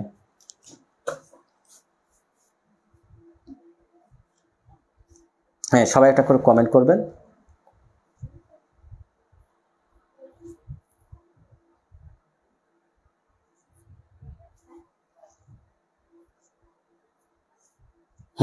okay sir, really so fantastic class. Kabir Hossain, ধন্যবাদ, ওয়েলকাম ওয়েলকাম কাবির হোসেন। এখন দেখেন আমরা ৬ এবং ৭ ধারা বুঝতে পারছেন কিনা আগে বলেন। ওই ৬-৭ ধারা যদি না বুঝতে পারেন এখন এটা বুঝতে পারবেন না। এটাই হচ্ছে আপনাদের প্যাচ। যদি আপনারা ৬ ধারা ৭ ধারা ভালোভাবে বুঝতে পারেন, ধন্যবাদ জানাচ্ছি শামসুন নাহার। আপনারা যদি ৬-৭ ধারা প্যাচ লাগে ৮ ধারা বুঝতেই পারবেন না। আগে বলেন ৬ ধারা বুঝতে পারছেন কিনা। ৬ ধারা যারা বুঝতে পারছেন পানির মতো সহজ হয়ে যাবে ৮ ধারা। ৬ ধারা বুঝতে পেরেছেন কিনা? যদি ৬ ধারাই ভাই আপনি না বুঝতে পারেন ৮ ধারা বোঝা সম্ভবই না। ৬ ধারা না বুঝতে পারলে ৮ ধারা বোঝা সম্ভবই না। খুব কঠিন, সহজ করুন, সহজ করে দিচ্ছি, সহজ করে দিচ্ছি। ৭ ধারা বুঝতে পেরেছেন কিনা রফিকুল ভাই? এখন দেখেন মূল কথাটা দেখেন। আমরা 6 ধারাতে পড়েছি যে পাগল, নাবালক বা জড়বুদ্ধি। পাগল, নাবালক বা জড়বুদ্ধি। দেখেন একদম পেজটা সহজ করে দিচ্ছি, ভালো করে দেখেন। 6 ধারাতে আমরা পড়েছি পাগল, নাবালক, জড়বুদ্ধি তিনটা যদি একজন ব্যক্তি আক্রান্ত হয়, লিগ্যাল ডিসেবিলিটি বা বৈধ অক্ষমতা। এখন এই তিনটাতে যদি কোনো ব্যক্তি পতিত হয়, আমরা রহিমকে দিয়ে উদাহরণ দেব। রহিম ধরেন আক্রান্ত যদি হয়, তাহলে রহিম ধরেন পাগল থাকলো বা নাবালক থাকলো বা জড়বুদ্ধি, ধরেন নাবালক, রহিম ধরেন নাবালক। এখন তিনি দখল পুনরুদ্ধারের একটা মামলা করবেন। দখল পুনরুদ্ধারের একটা মামলা করবেন। আমি উদাহরণটা দেই, তারপরে মূল আলোচনায় যাব, ভালো করে বুঝবেন। হ্যাঁ, কিছু বানান ভুল আছে, কারণ টাইপিংয়ে কিছু বানান ভুল হয়েছে। আমরা পরবর্তী সংশোধনীতে আরও আপডেট করব, আরও কিছু গুরুত্বপূর্ণ বিষয় নিয়ে আসবো। ভাইয়া কবির হোসেনকে ধন্যবাদ জানাচ্ছি। যারা ভুলগুলো ধরিয়ে দেয় তারাই হচ্ছে প্রকৃত বন্ধু। ওকে, এখন দেখেন দখল পুনরুদ্ধারের মামলা, সত্যসহ দখল, সত্যসহ, ধরেন সত্যসহ দখল, এই মামলাটার তামাদি মেয়াদ কত আমাকে আগে বলেন। কারণ আপনারা হাহু তো আমাকে তো আর কথা শোনাতে পাচ্ছেন না, এটা তো জুমে ক্লাস করতেছি না, ক্লাসটা হচ্ছে ফেসবুক লাইভের মাধ্যমে, কমেন্টের মাধ্যমে আমি আপনাদের উত্তরগুলো প্রত্যাশিত। আপনারা কমেন্টের মাধ্যমে আমার প্রশ্নের উত্তরগুলো করবেন, আমি কিন্তু আপনাদেরকে সরাসরি এইভাবেই বুঝিয়ে দেব। এখন আমার প্রশ্নটা হচ্ছে সত্য দখল পুনরুদ্ধার এই মামলাটার তামাদি মেয়াদ কত আগে বলেন। 12 বছর। 12 বছর, ওকে, ভেরি গুড, 12 বছর। এখন ধরেন রহিম হচ্ছে নাবালক, রহিম হচ্ছে নাবালক, বুঝতে হবে। দেখেন রহিম হচ্ছে নাবালক, জড়বুদ্ধিতে তিনি আক্রান্ত। হ্যাঁ, জড়বুদ্ধিতে তিনি যদি আক্রান্ত থাকেন, ধরেন রহিম যখন নাবালক তখন একটা মামলা করবেন, মামলার অধিকার অর্জন করলো রহিম, তখন তার বয়স ধরেন 12 বছর। তাহলে 12 বছর বয়সের একজন বালক সাবালক হতে সময় কত দিন লাগে? আমি মনে করি আমার এই লেকচারটা এখন যারা শুনতেছেন, এই ক্লাসটা যারা দেখতেছেন, এখন লিখিত ভাইবা সহ কাজে লাগবে, পড়তে হবে না। এখন আমি যেভাবে বুঝাবো ভালো করে মনে রাখতে হবে। আমাকে বলেন মামলা করার যে তামাদি মেয়াদ, আমরা জানি দখল উদ্ধারের মামলা করার তামাদি মেয়াদ হচ্ছে 12 বছর। আমাদেরকে হিসাব করতে হবে আগে, এই যে 12 বছর, তাহলে রহিম যদি 12 বছর যখন তার বয়স যখন 12 বছর, তখন তিনি নাবালক।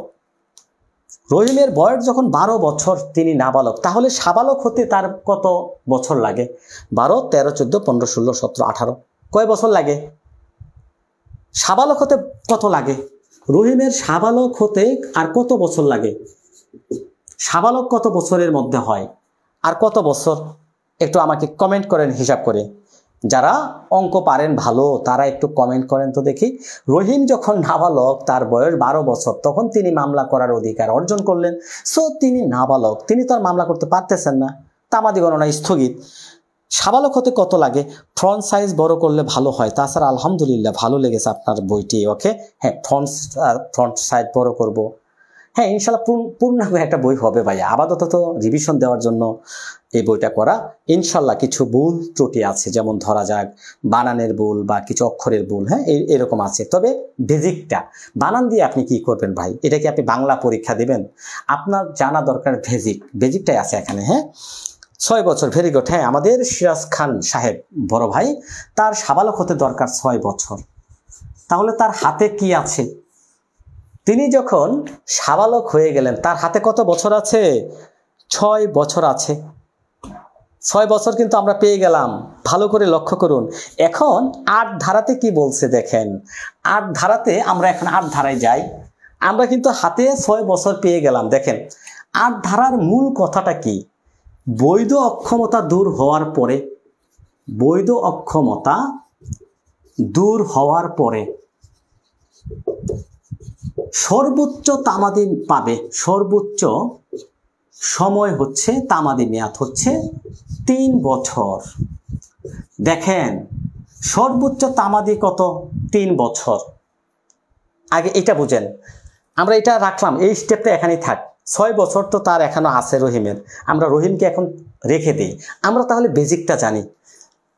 দেখেন আমরা আগে বেজিকটা জানি। দেখেন 8 ধারার মূল কথাটা কি? 8 ধারার মূল কথাটা হচ্ছে বৈধ অক্ষমতা দূর হওয়ার পরে একজন ব্যক্তি সর্বোচ্চ সময় পাবে কত বছর? 3 বছর। তবে এখানে দুইটা শর্ত আছে। শর্তটা কি? শর্ত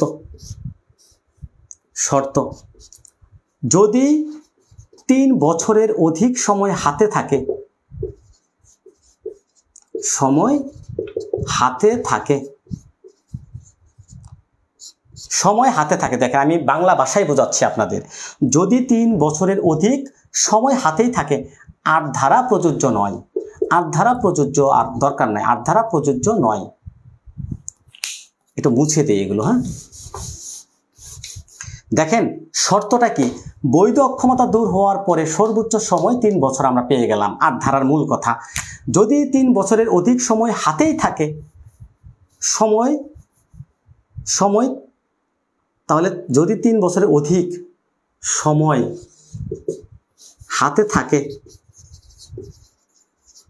8 ধারা দরকার নাই, প্রযোজ্য নয়। দেখেন ভালো করে বুঝেন। তাহলে এখন দেখেন, এই যে আমরা রহিমের বয়সটা বের করলাম, তার বয়স যখন 12 বছর, সে মামলা করার অধিকার অর্জন করলো, সে সাবালক হলো, 6 বছর তার অতিবাহিত হলো। 18 বছর হতে 6 বছর দরকার, 12 যোগ 6 18 বছর। তাহলে তার হাতে 12 বছর আমরা দখল পুনরুদ্ধারের মামলার দেখলাম, আরও হাতে আছে কত? 6 বছরই আছে। তাহলে 6 বছর যদি তার হাতে থাকে, 8 ধারার এখানে যে ব্যতিক্রম, এটা আর আপনার দরকার নাই। তাহলে 8 ধারাটা কেন, কখন দরকার? তাহলে তো তার হাতে সময় 6 বছর আছে, 8 ধারার দরকার আছে। এখন দেখেন, এখন আমি আপনাদেরকে বুঝাই। ধরেন রহিম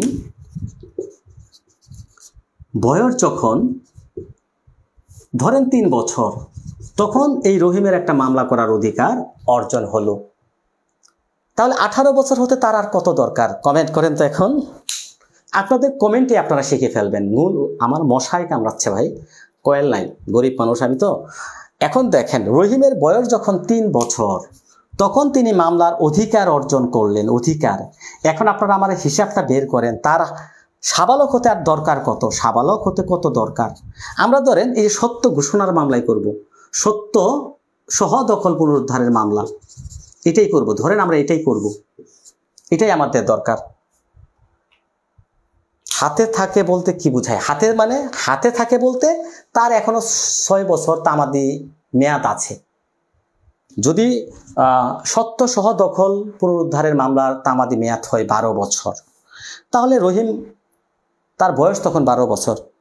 12 বছর, তার সাবালক হতে দরকার 6 বছর। 6 বছর অতিবাহিত হয়েছে। তাহলে সত্য দখল পুনরুদ্ধারের মামলার তামাদি মেয়াদ হচ্ছে 12 বছর। 6 বছর যদি আপনি মাইনাস করেন, তাহলে হাতে এখনো 6 বছর আছে না? এটাকেই আমি হাতে বোঝাচ্ছি। তাহলে দেখেন 15 বছর। ভেরি গুড, আপনারা কিন্তু ভালো অঙ্ক পারেন। 15 বছর, এই যে 15 বছর, এখন আপনার হাতে কি তামাদির মেয়াদগুলো, দখল পুনরুদ্ধারের মামলার তামাদি মেয়াদ 12 বছর। এখন কি আপনার হাতে কি কোনো তামাদি সময় আছে? এই মামলাটা কি আপনি দায়ের করতে পারবে? রহিমের সত্য দখল পুনরুদ্ধারের মামলা দায়েরের তামাদি মেয়াদ হচ্ছে 12 বছর, আমরা জানি, তাই না? এখন রহিম সাহেব তার বয়স 3 বছর যখন, তখন তিনি একটা মামলা করার অধিকার অর্জন হলো, তার উপর অর্পিত হলো 3 বছর। তাহলে তিনি সাবালক হতে দরকার 15 বছর। তাহলে কিন্তু মামলার তামাদি শেষ না? এখানে কি 12 বছর শেষ হয়ে গেছে? দেখেন আপনারা বলেন, 12 বছর শেষ হয়েছে কিনা? হ্যাঁ, তাহলে কিন্তু এটা শেষ। তখন আপনি 8 ধারা প্রযোজ্য হবে। তখন কিন্তু রহিম এখানে 8 ধারা প্রযোজ্য হবে তার ক্ষেত্রে। তখন তিনি সর্বোচ্চ সময় পাবেন। সেটা দখল পুনরুদ্ধারের মামলাও যদি হয়, তখন তার হাতে হচ্ছে তামাদি মেয়াদ থাকবে 3 বছর। তখন কিন্তু এটা প্রযোজ্য হবে। আরও অনেক কিছু আছে, আমি 2টা স্টেপ বুঝালাম, আরও 3টা স্টেপ বুঝাবো। তাহলে তার হাতে কোনো সময়ই নাই, তাহলে তিনি কি পাবেন না? হ্যাঁ, বৈধ অক্ষমতা দূর হওয়ার পর সর্বোচ্চ সময় হচ্ছে 3 বছর। অর্থাৎ যদি কোনো সময় না থাকে, বৈধ অক্ষমতায় আক্রান্ত মামলা করবে, তার হাতে আর কোনো সময় নাই, তামাদি মেয়াদ শেষ হয়ে গেছে, তখন তার হাতে এই যে সময়টা হচ্ছে সর্বোচ্চ 3 বছর। এই পর্যন্ত বুঝতে পেরেছেন কিনা? তারপরে স্টেপে যাব আমি। পেস লাগে কেন ভাই? আরও তো স্টেপগুলো আছে, ওই স্টেপগুলোর সাথে এই স্টেপগুলো আপনার পেস লাগবে, বেসিকটা জানতে হবে। এখন কমেন্ট করেন আমি যতটুকু পর্যন্ত বুঝিয়েছি এটুকু বুঝতে পারছেন কিনা। মানেটা হচ্ছে 8 ধারাতে বলা হচ্ছে একজন ব্যক্তি যখন বৈধ অক্ষমতায় আক্রান্ত থাকে, বৈধ অক্ষমতায় থাকা অবস্থায় যদি তার মেয়াদ একদম শেষ হয়ে যায়, তামাদি মেয়াদ, তার হাতে কোনো মেয়াদের গন্ধও নাই, একদিনও তার তামাদি মেয়াদ নাই, তখন কিন্তু তিনি সর্বোচ্চ সময় হচ্ছে 3 বছর। ওই মামলার যদি 6 বছর হোক, 12 বছর হোক, 20 বছর হোক, যত দিনই তামাদি মেয়াদ থাক না কেন, সর্বোচ্চ সময় হচ্ছে 3 বছর। আর যদি হাতে 3 বছরের অধিক সময় থাকে, 3 বছরের অধিক সময় যদি তার হাতেই থেকে থাকে, যেমন ধরা যাক 4 বছর আছে, 5 বছর আছে, 6 বছর আছে, তাহলে তো তার হাতে আরও আছেই, তাহলে এই 8 ধারা তার ক্ষেত্রে আর দরকার নাই। আরও উদাহরণ দেব, আরও বিষয় আছে। এখন দেখেন, যদি তার হাতে 3 বছরের অধিক সময় হাতেই থাকে, হাতে মানে তামাদি মেয়াদ এখনো 3 বছর আছেই, 3 বছরের অধিক, তাহলে 8 ধারা প্রযোজ্য না। এটা তাহলে বোঝাইতে পারছে কিনা এটুকু দেখেন। এখন দেখেন, এখন ধরেন 12 বছরটা দিয়ে হিসাব করি, ধরেন 6 বছর হলে না, 7 বছর ধরি, 8 বছর ধরি, 8 বছর যখন রহিমের বয়স, তাহলে 18 বছর হতে তার কয় বছর দরকার একটু কমেন্ট করেন। রহিমের বয়স যখন 8, তাহলে 18 বছর হতে আর কত দরকার, কয় বছর দরকার বলেন তো দেখি। আরও বিষয় আছে, বুঝতে হবে ভাই, আরও আছে, অনেক কিছু আছে। রহিমের বয়স যখন 8 বছর, সাবালক হতে তার আর কত বছর দরকার? 10 বছর, তাই না? 10 বছর দরকার। সাবালক হতে দরকার তার কত? সাবালক হতে দরকার তার 10 বছর, তাই না? এখন ধরেন 12 বছর হচ্ছে আপনার তামাদি মেয়াদ গণনা, সত্য সহ দখল পুনরুদ্ধারের মামলার তামাদি মেয়াদ কত? 12 বছর। এখন সাবালক হতে তার সময় চলে গেল 10 বছর। ধরেন 10 বছর রহিম সাবালক হতে হতেই চলে গেল। রহিম 8 বছর যখন বয়স, সাবালক হতে হতে তার সময় চলে গেল 10 বছর। এখন 12 থেকে 10 যদি মাইনাস করেন, তার হাতে কত বছর সময় আছে কমেন্ট করেন। 12 থেকে 10 মাইনাস করলে কত বছর হবে? এক্স্যাক্টলি 2 বছর। এখন দেখেন ভাই, এই যে 2টা বছর, তাহলে এখানে বলছে 8 ধারাতে বলছে সে সময় পাবে সর্বোচ্চ 3 বছর। তাহলে এই যে 2 বছর তার হাতে আছে, যোগ হবে আরো 1 বছর, মোট হচ্ছে 3 বছর। এখানে কিন্তু যোগ হবে, তার হাতে যদি ধরেন 1 বছর থাকতো, তাহলে যোগ হতো 2 বছর। তাহলে 10 বছর চলে গেলে 12 বছর থেকে 2 বছর যদি থাকে, তাহলে এখান থেকে কত যোগ করতে হবে? আমাদের 1 বছর যোগ করতে হবে। 1 বছর যোগ করে 3 বছরটা আমাদেরকে পূর্ণ করতে হবে। তাহলে এরকম উদাহরণমূলক প্রশ্ন আপনাকে দিয়ে বিভ্রান্তিতে ফেলতে পারে। রিটেন পরীক্ষায় এখানে আপনার প্রবলেমেটিক প্রশ্ন দিয়ে বিভ্রান্তিতে ফেলতে পারে। এই যে বেসিকটা আপনাদেরকে শেখাচ্ছি, মৃত্যুর আগ পর্যন্ত ভুলবেন না। যদি ক্লাসটা মনোযোগের সাথে দেখেন, তাহলে দেখেন 12 বছর থেকে 10 বছর বাদ দিলে তার হাতে থাকে এখনো মূল মামলার তামাদি মেয়াদ আরো 2 বছর বাকি আছে। তাহলে এখানে যোগ হবে 1 বছর, ঠিক আছে? যদি একদিনও না থাকতো 3 বছরই যোগ হয়ে যেত। এখন দেখা যাচ্ছে ধরি 9 বছরের সময় তিনি, তাহলে হাতে এখানে 11 বছর চলে গেলে হাতে আছে 1 বছর, তাহলে যোগ হবে 2 বছর, সমান 3 বছর। এটুকু বুঝতে পেরেছেন কিনা আমাকে একটু কমেন্ট করবেন। অধিক সময় হাতে থাকলে 8 ধারা প্রযোজ্য হবে না, যদি সময় বৃদ্ধি করতে হয় তাহলে 8 ধারা প্রযোজ্য হবে। যেমন 12 বছর বা 6 বছর থাকলে সে মোট সময় পাবে 3 বছর। ভেরি গুড, মানে 3 বছরের অধিক ক্ষেত্রে। এখন আরো কথা আছে, আরো কিছু কথা আছে, আমি আপনাদেরকে বুঝিয়ে দিচ্ছি। তাহলে সময় যদি না থাকে একদিনও, যে মামলাগুলোর তামাদি মেয়াদ হচ্ছে 3 বছরের অধিক, ওই মামলাগুলোর ক্ষেত্রে 8 ধারা প্রযোজ্য। এখানে দেখা যাচ্ছে আপনি লিগেল ডিসেবিলিটিতে আক্রান্ত আছেন, আপনি লিগেল ডিসেবিলিটিতে আক্রান্ত থাকা অবস্থায় আপনার হাতে যদি কোনো সময় নাই থাকে, মামলা করার তামাদি মেয়াদ একদম শেষ হয়ে যায়, তখন আমি সর্বোচ্চ সময় আপনি পাবেন 3 বছর। সেটা 12 বছরের মামলা হোক বা 20 বছরের তামাদি মেয়াদের মামলা হোক, সময় শেষ 3 বছর সর্বোচ্চ। ওই 3 বছরের মধ্যে কিন্তু আপনার মামলাটা দায়ের করতে হবে। 3 বছরের মধ্যে মামলা না করলে আপনার তামাদি আর মামলা করতে পারবেন না। মানেটা কি? এই যে 12 বছর সত্য সহ দখল পুনরুদ্ধারের মামলার তামাদি মেয়াদ হচ্ছে 12 বছর। রহিম তখন নাবালক, রহিম সুস্থ হলো, তার তামাদি মেয়াদ নাই, একদিনও হাতে নাই। রহিম সর্বোচ্চ সময় 3 বছর, 3 বছরের মধ্যে মামলা করতে হবে, নচেত তিনি আর মামলাটা দায়ের করতে পারবেন না। আরেকটু আপনাদেরকে বুঝাই, আরো একটু প্রবলেম হচ্ছে, এইটুকু বুঝে একটু এখন দেখেন। প্রশ্ন হতে পারে যে স্যার 3 বছরের অধিক সময়ে দেখালেন, তাহলে কম, যেমন ধরেন 6 বছর 6 মাসের একটা তামাদি মেয়াদ। দখল পুনরুদ্ধারের কথাই বলি, দখল পুনরুদ্ধার এই ক্ষেত্রে কি হবে স্যার? এই ক্ষেত্রেও কি 3 বছর পাবে? প্রশ্ন হতে পারে না? কমেন্ট করেন। এরকম প্রশ্ন হতে পারে না? ধরেন সুখাধিকারের তামাদি মেয়াদ, ধরেন কথার কথা 2 বছর, বা আরও কিছু কিছু মামলা আছে না 1 বছর 2 বছর, যেগুলো 3 বছরের কম, যেমন ধরুন 6 মাস 2 বছর 1 বছর, এরকম কিছু মামলার তামাদি মেয়াদ আছে না? এরকম মামলাগুলোর ক্ষেত্রে কি হবে? প্রশ্ন করেন যে স্যার তখনও কি 3 বছর পাবে? প্রশ্ন করেন আপনারা যদি বুঝেন, ওকে, তখনও কি 3 বছর হবে? না, এই ক্ষেত্রে বলছে যে না, এই ক্ষেত্রে 3 বছর পাবে না। এই যে মূল মামলা যে তামাদি মেয়াদটা থাকবে, যে তামাদি মেয়াদ থাকবে মামলার যে তামাদি মেয়াদটা থাকবে, সেই মেয়াদটাই পাবে, সেই মেয়াদই পাবে, মেয়াদই থাকবে, হ্যাঁ, মেয়াদই পাবে। মানেটা কি? মানেটা হচ্ছে, ধরেন দখল পুনরুদ্ধারের মামলার তামাদি মেয়াদ 6 মাস, আপনাকে 6 মাসের মধ্যেই মামলা করতে হবে। লিগেল ডিসেবিলিটিতে আক্রান্ত আছেন, সুস্থ হলেন, তামাদি মেয়াদ হচ্ছে 6 মাস, 6 মাসের মধ্যে করতে হবে। ধরেন যে কোনো একটা মামলার তামাদি মেয়াদ 2 বছর, তখন কিন্তু আপনার 3 বছর হিসেব হবে না। মূল মামলার তামাদি মেয়াদই হচ্ছে 2 বছর, তো তখন আপনাকে কি করতে হবে? ওই 2 বছরের মধ্যেই মামলাটা করতে হবে। ধরেন 1 বছরের মধ্যে একটা মামলা দায়ের করার কথা, 1 বছর তামাদি মেয়াদ, 1 বছর। আপনি লিগেল ডিসেবিলিটি থেকে আক্রান্ত হওয়ার পরে আপনিও কিন্তু তামাদি মেয়াদ পাবেন 1 বছর।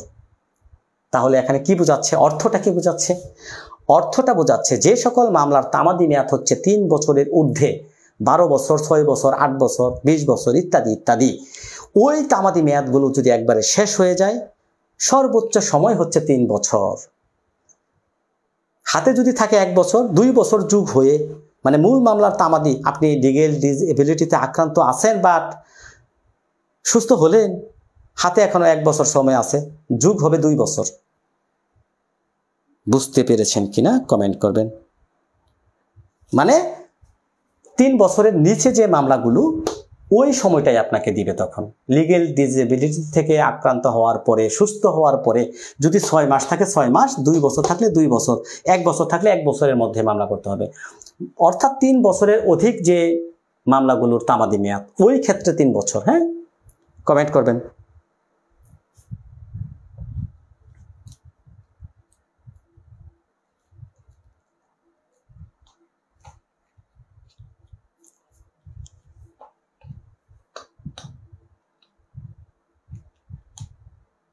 সত্যের মামলার ক্ষেত্রে শুধুমাত্র প্রযোজ্য, এটা কে বললো আপনাকে? ভানু ঘোষ। কোথায় পেলেন? রেফারেন্স দেন, কোথায় পেলেন? এখন কি বুঝতে পেরেছেন কিনা কমেন্ট করবেন। চুক্তির মামলায় খালি 1 বছরের মধ্যে হয়, 1 বছর কি আর মামলা নাই তামাদি মেয়াদের?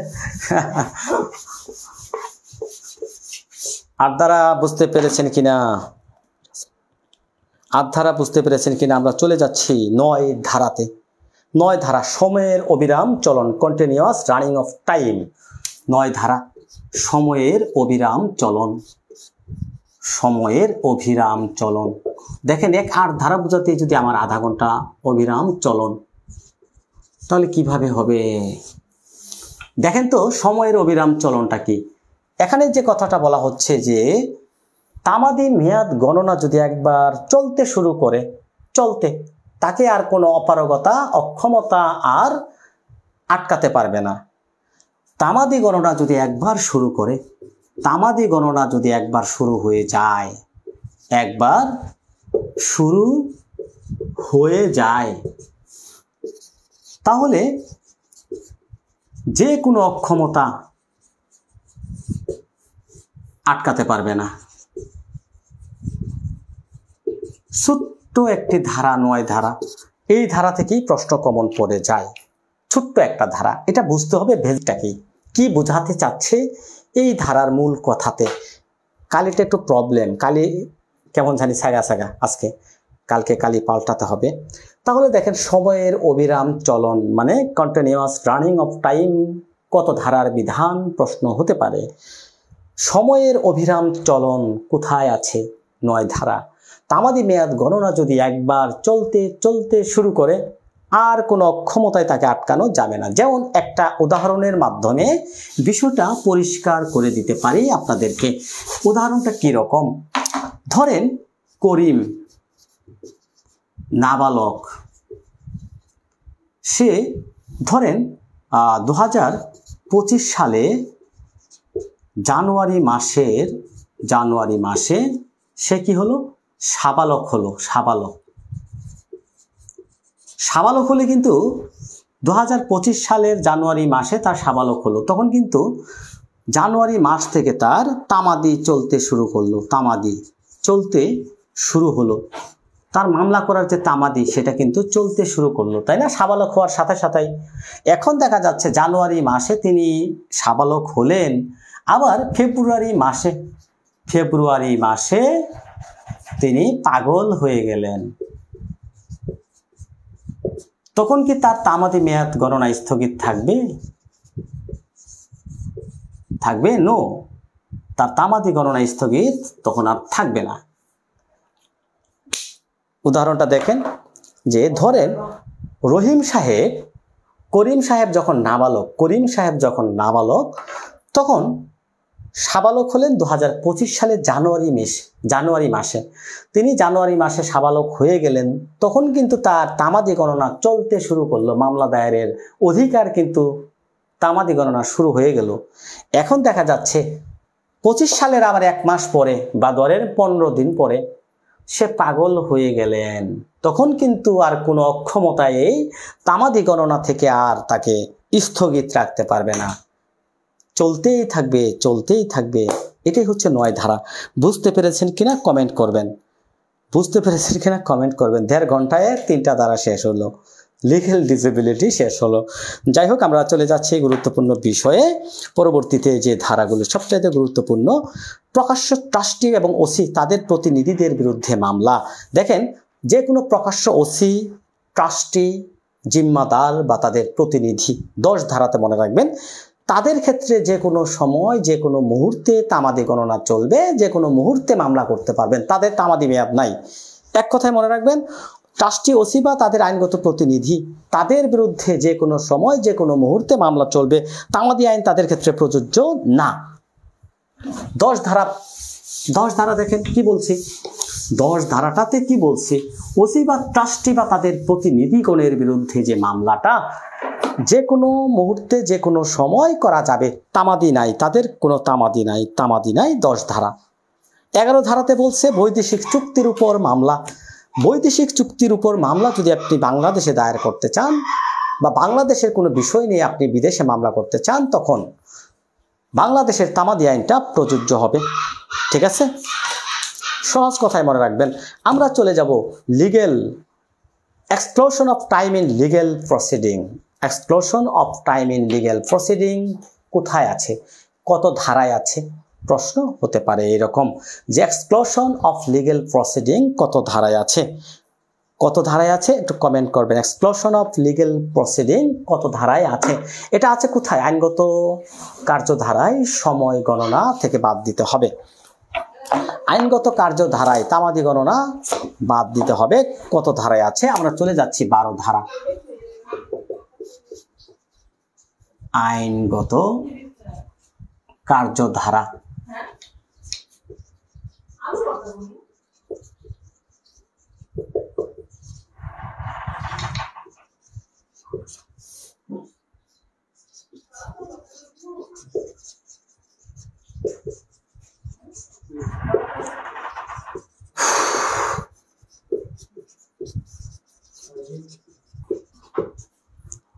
ওকে, 12 ধারা কয়টি ক্ষেত্রে প্রযোজ্য? আইনগত কার্যধারা কয়টি? আইনগত কার্যধারা কয়টি? 12 ধারাতে আপনারা এই ইংরেজি হেডলাইনটা মনে রাখতে হবে, exclusion of time in legal proceedings. Exclusion of time in legal proceedings কোথায় আছে? 12 ধারা। Exclusion of legal proceedings, time in legal proceedings কত ধারার বিধান? কয়টি ক্ষেত্রে প্রযোজ্য? 4টি ক্ষেত্রে প্রযোজ্য। 4টি। লিগ্যাল প্রসিডিং কয়টা? 4টা। এই 4টা কি আমরা চলুন দেখি। দেখেন, মামলা আপিল বা দরখাস্তের মেয়াদের আরম্ভ দিন। যে কোনো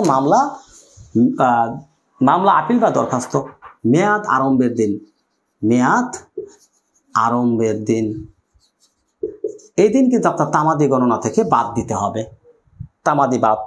রায় ঘোষণার দিন, যেদিন আদালত রায়টা ঘোষণা করবেন, রায় ঘোষণার দিন, এই দিনও তামাদি গণনা থেকে বাদ যাবে। তামাদি গণনা থেকে বাদ দিয়ে হিসাব করতে হবে। রায়ের নকল সংগ্রহে ব্যয়িত সময়, রায়ের নকল সংগ্রহে, নকল তুলতে বা উত্তোলন করতে ব্যয়িত সময়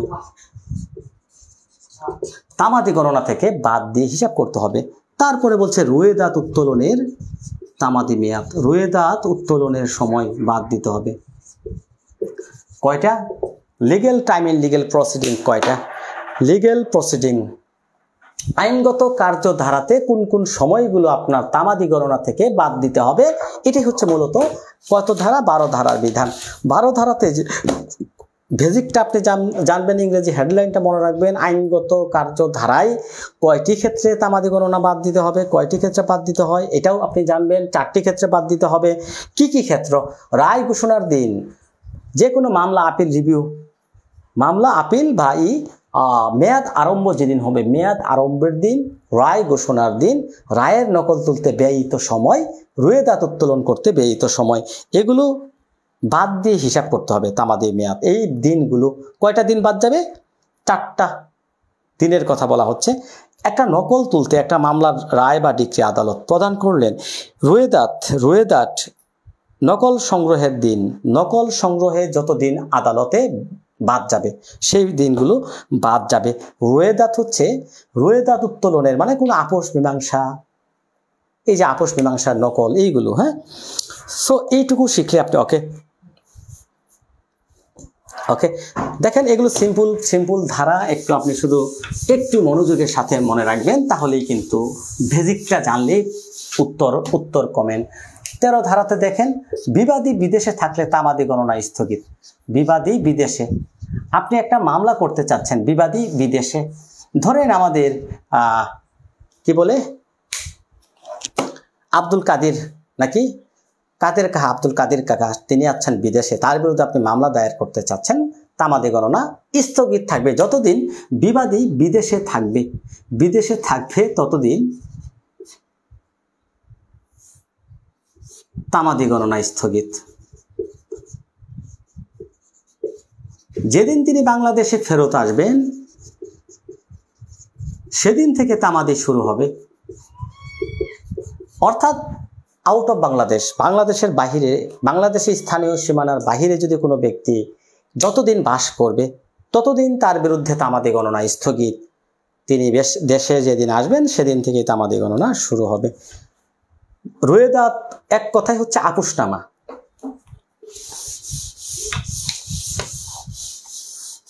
তারপরে দেখেন 14 ধারা, এখতিয়ারবিহীন আদালতে সৎ উদ্দেশ্যে দায়েরকৃত কার্যধারা সময় গণনা থেকে বাদ দিতে হবে। এটার সাথে কিন্তু আমরা কোথায় পড়েছি? Return of plant. Return of plant কোথায় আছে একটু কমেন্ট করেন তো, হাত তোলেন তো। দেওয়ানি কার্যবিধির 14 ধারা। 14 ধারাতে কি বলছে? ভুল আদালতে মামলা, এখতিয়ারবিহীন আদালতে মামলা, ভুল আদালতে মামলা, ভুল আদালতে মামলা দায়েরের ফল।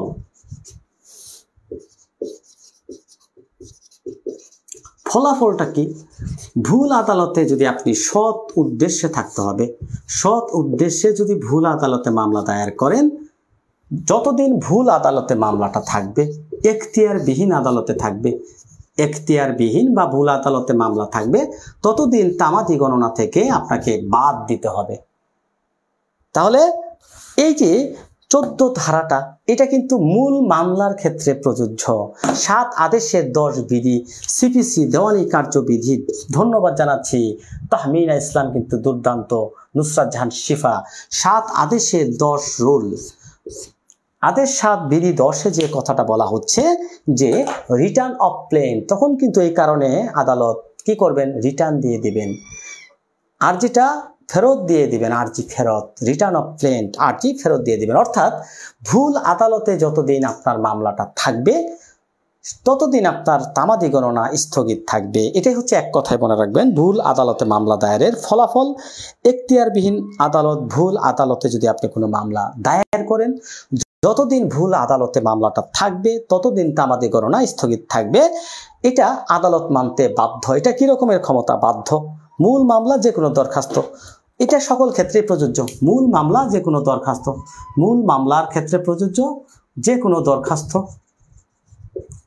ওকে, এটা আদালত কি? বাধ্যতামূলক ক্ষমতা, বাধ্যতামূলক ক্ষমতা। আমরা দেখলাম, দেখেন 3 ধারা, 4 ধারা এবং 14 ধারা, এগুলো কিন্তু বাধ্যতামূলক ক্ষমতা। এটা আদালত মানতে বাধ্য। রিটার্ন, হ্যাঁ, ভেরি গুড। এগুলো আদালত হচ্ছে মানতে বাধ্য।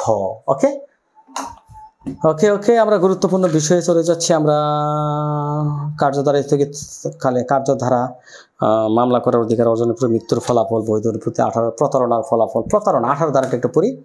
18 ধারাতে বলা হচ্ছে প্রতারণার ফলাফলের কথা। প্রতারণা, এখন দেখেন, কেউ আপনাকে প্রতারণার মাধ্যমে আপনার যে অধিকার, সেই অধিকার থেকে আপনাকে বঞ্চিত করলো।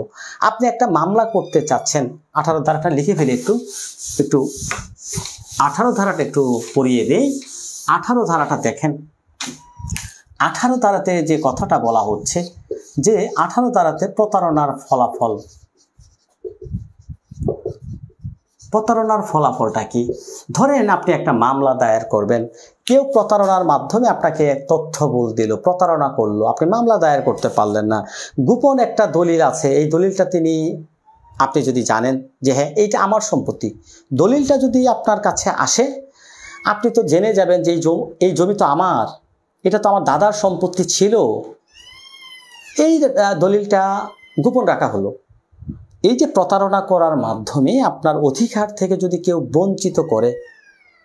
বঞ্চিত করে, তামাদি আইনের সাজেশন দিয়েছি গ্রুপে, আমার ফেসবুক পেজে আছে। এই যে পেজ থেকে ক্লাস দেখতেছেন, এখানেই আছে। আমার অ্যাডভোকেট আশরাফুল আলম ইউটিউব চ্যানেলও আছে। ওকে, এখন দেখেন, অর্থাৎ আপনার যে অধিকার, কেউ যদি প্রতারণার মাধ্যমে এই অধিকার থেকে বঞ্চিত করে, যেদিন আপনি প্রতারণার বিষয় প্রথম জানতে পারবেন, সেদিন থেকে তামাদি গণনা শুরু হবে। দেখেন, তাহলে সর্বপ্রথম প্রতারণার কথা যেদিন জানতে পারবে, সর্বপ্রথম প্রতারণার কথা যেদিন একটা ব্যক্তি জানতে পারবে, যেদিন জানতে পারবে প্রতারণার কথা, সেদিন থেকে তামাদি গণনা শুরু হবে, ততদিন স্থগিত থাকবে। গোপন রাখা দলিল যেদিন তার নিকট প্রথম হাজির করা হবে, গোপন রাখা দলিল হাজির যখন প্রথম করা হবে, হাজির করা হলে যেদিন প্রথম হাজির করা হবে, সেদিন থেকে তামাদি গণনা শুরু হবে। এবং অপর পক্ষের কাছে থাকা দলিল যেদিন হাজির করতে বাধ্য করা যাবে, সেদিন থেকে তামাদি শুরু হবে, নচেত তামাদি গণনা স্থগিত থাকবে। প্রতারণার ফলাফল 18 ধারা। ওকে ওকে আমরা লিখিত প্রাপ্তির শিকার, লিখিতভাবে প্রাপ্তির শিকারের ফলাফলটা কি, লিখিত প্রাপ্তির শিকারটা কি দেখেন। ধরেন 19 ধারাতে লিখিত প্রাপ্তির শিকার, এগুলো এক কথায় মনে রাখতে হবে আপনাকে, এগুলো এক কথায় মনে রাখতে হবে। হ্যাঁ, 19 ধারাতে লিখিত প্রাপ্তির শিকার, 19 লিখিত প্রাপ্তি শিকার। 19 ধারাতে কি বলছে? লিখিত প্রাপ্তি শিকার। ধরেন আপনি ধরেন করিম, রহিমের কাছে 1 লক্ষ টাকা পাওনা আছে। কে পায়? করিম পায় 1 লক্ষ টাকা রহিমের কাছে। করিম 1 লক্ষ টাকা রহিমের কাছে পায়। এখন রহিম তামাদি মেয়াদ শেষ হওয়ার পূর্বে তিনি যদি লিখিতভাবে দায় স্বীকার করে, প্রাপ্তি স্বীকার করে, যে কোনো একটা রসিদ প্রদান করে, রসিদের মাধ্যমে যে হ্যাঁ তুমি 1 লক্ষ টাকা পাও, ধরো 5,000 টাকা তোমাকে দিলাম, বাকি 95,000 টাকা আমি কিছুদিন পরে দিয়ে দেব। এমন হতে পারে না যে 1 লক্ষ টাকা পাও, ধরো আজ 5,000 টাকা রাখো, বা কিছু সুদ দিলাম, সুদ এটা রাখো, বাকি টাকাটা আমি পরে দিয়ে দেব। তখন কিন্তু যেদিন তিনি প্রাপ্তি স্বীকার করবেন সেদিন থেকে নতুন করে তামাদি গণনা শুরু হবে, নতুন করে তামাদি গণনা শুরু হবে। সেম ভাবে 20 ধারাতেও সেম কথাটাই বলা হচ্ছে, ঋণ পরিশোধ সংক্রান্ত সুদ প্রদানের ফলাফল। 20 ধারাতেও সেম কথাটাই বলা হচ্ছে, 20 ধারাতেও সেম, যে যেদিন সুদ প্রদান করা হবে, ঋণের সুদ যেদিন দিবে সেদিন থেকে আবার নতুন করে তামাদি গণনা শুরু হবে, নতুন করে তামাদি গণনা শুরু হবে। 19-20 এটা মনে রাখবেন। 21 ধারাতে হচ্ছে অক্ষম ব্যক্তির বৈধ প্রতিনিধি কারা কারা দেখে নেবেন। এগুলো আইনগত অভিভাবক, কমিটি, ম্যানেজার, এদের যে কোনো ক্ষমতাপ্রাপ্ত প্রতিনিধি, তাহলে আইনগত প্রতিনিধি। 22 ধারাতে হচ্ছে নতুন বাদী বা বিবাদীদেরকে পক্ষভুক্ত করা। 22 ধারাটা কি? 22 ধারাতে হচ্ছে কাইমুকামের কথা বলা হচ্ছে, কাইমুকাম। 22 ধারাটা সবাই পড়ি। 22 ধারাটা কি? কাইমুকাম। কাইমুকাম কি? পক্ষভুক্তি হওয়া। 22 ধারাতে বলা হচ্ছে পক্ষভুক্তির কথা, পক্ষভুক্তি বা কাইমুকাম। বলেন তো কাইমুকাম করতে হবে বাদীকে কত অনুচ্ছেদে, বিবাদীকে কত অনুচ্ছেদে, লিমিটেশন মেয়াদটা কত? দেখি কে বলতে পারেন, গতকালকের ক্লাসে আলোচনা করেছি। কাইমুকাম বা পক্ষভুক্তি, দেখি কে পারেন।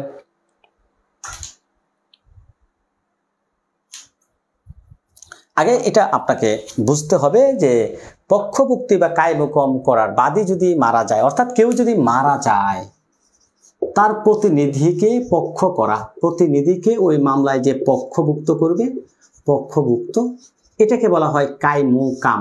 কায়মুকাম, হ্যাঁ, কায়মুকাম, পক্ষভুক্ত করা। এখন বাদী যদি মারা যায়, তার বৈধ প্রতিনিধিকে পক্ষভুক্ত করতে হবে কত দিনের মধ্যে? 90 ডেজ। একজন বলেছেন, ওকে, রাইট আনসার।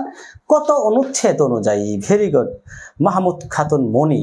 মাহমুদা খাতুন মনি, চমৎকার। 176, 176 আর্টিকেল, 177 আর্টিকেলে চমৎকার ভাবে উত্তর দিচ্ছেন। 90 ডেজ, ওকে। এই যে 90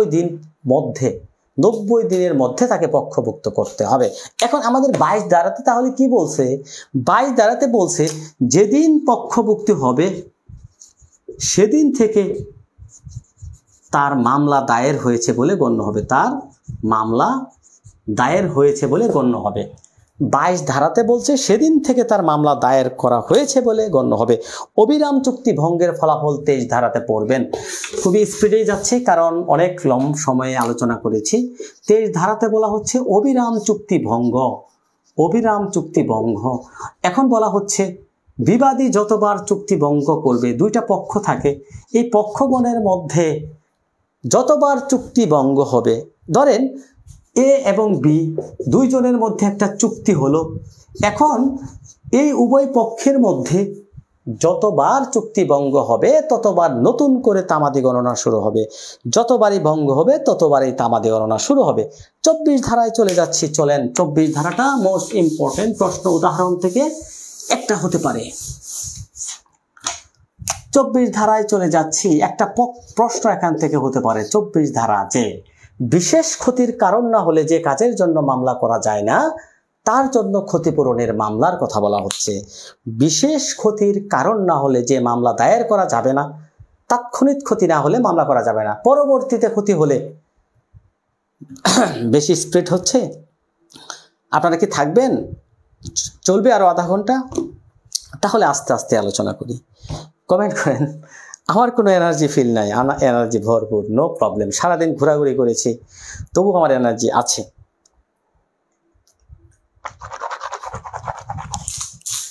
কমেন্ট করেন তো, সবাই একটু কমেন্ট করেন। আরও কি 30 মিনিট থাকবেন? তাহলে আরও আস্তে আস্তে স্লোভাবে আলোচনা করব।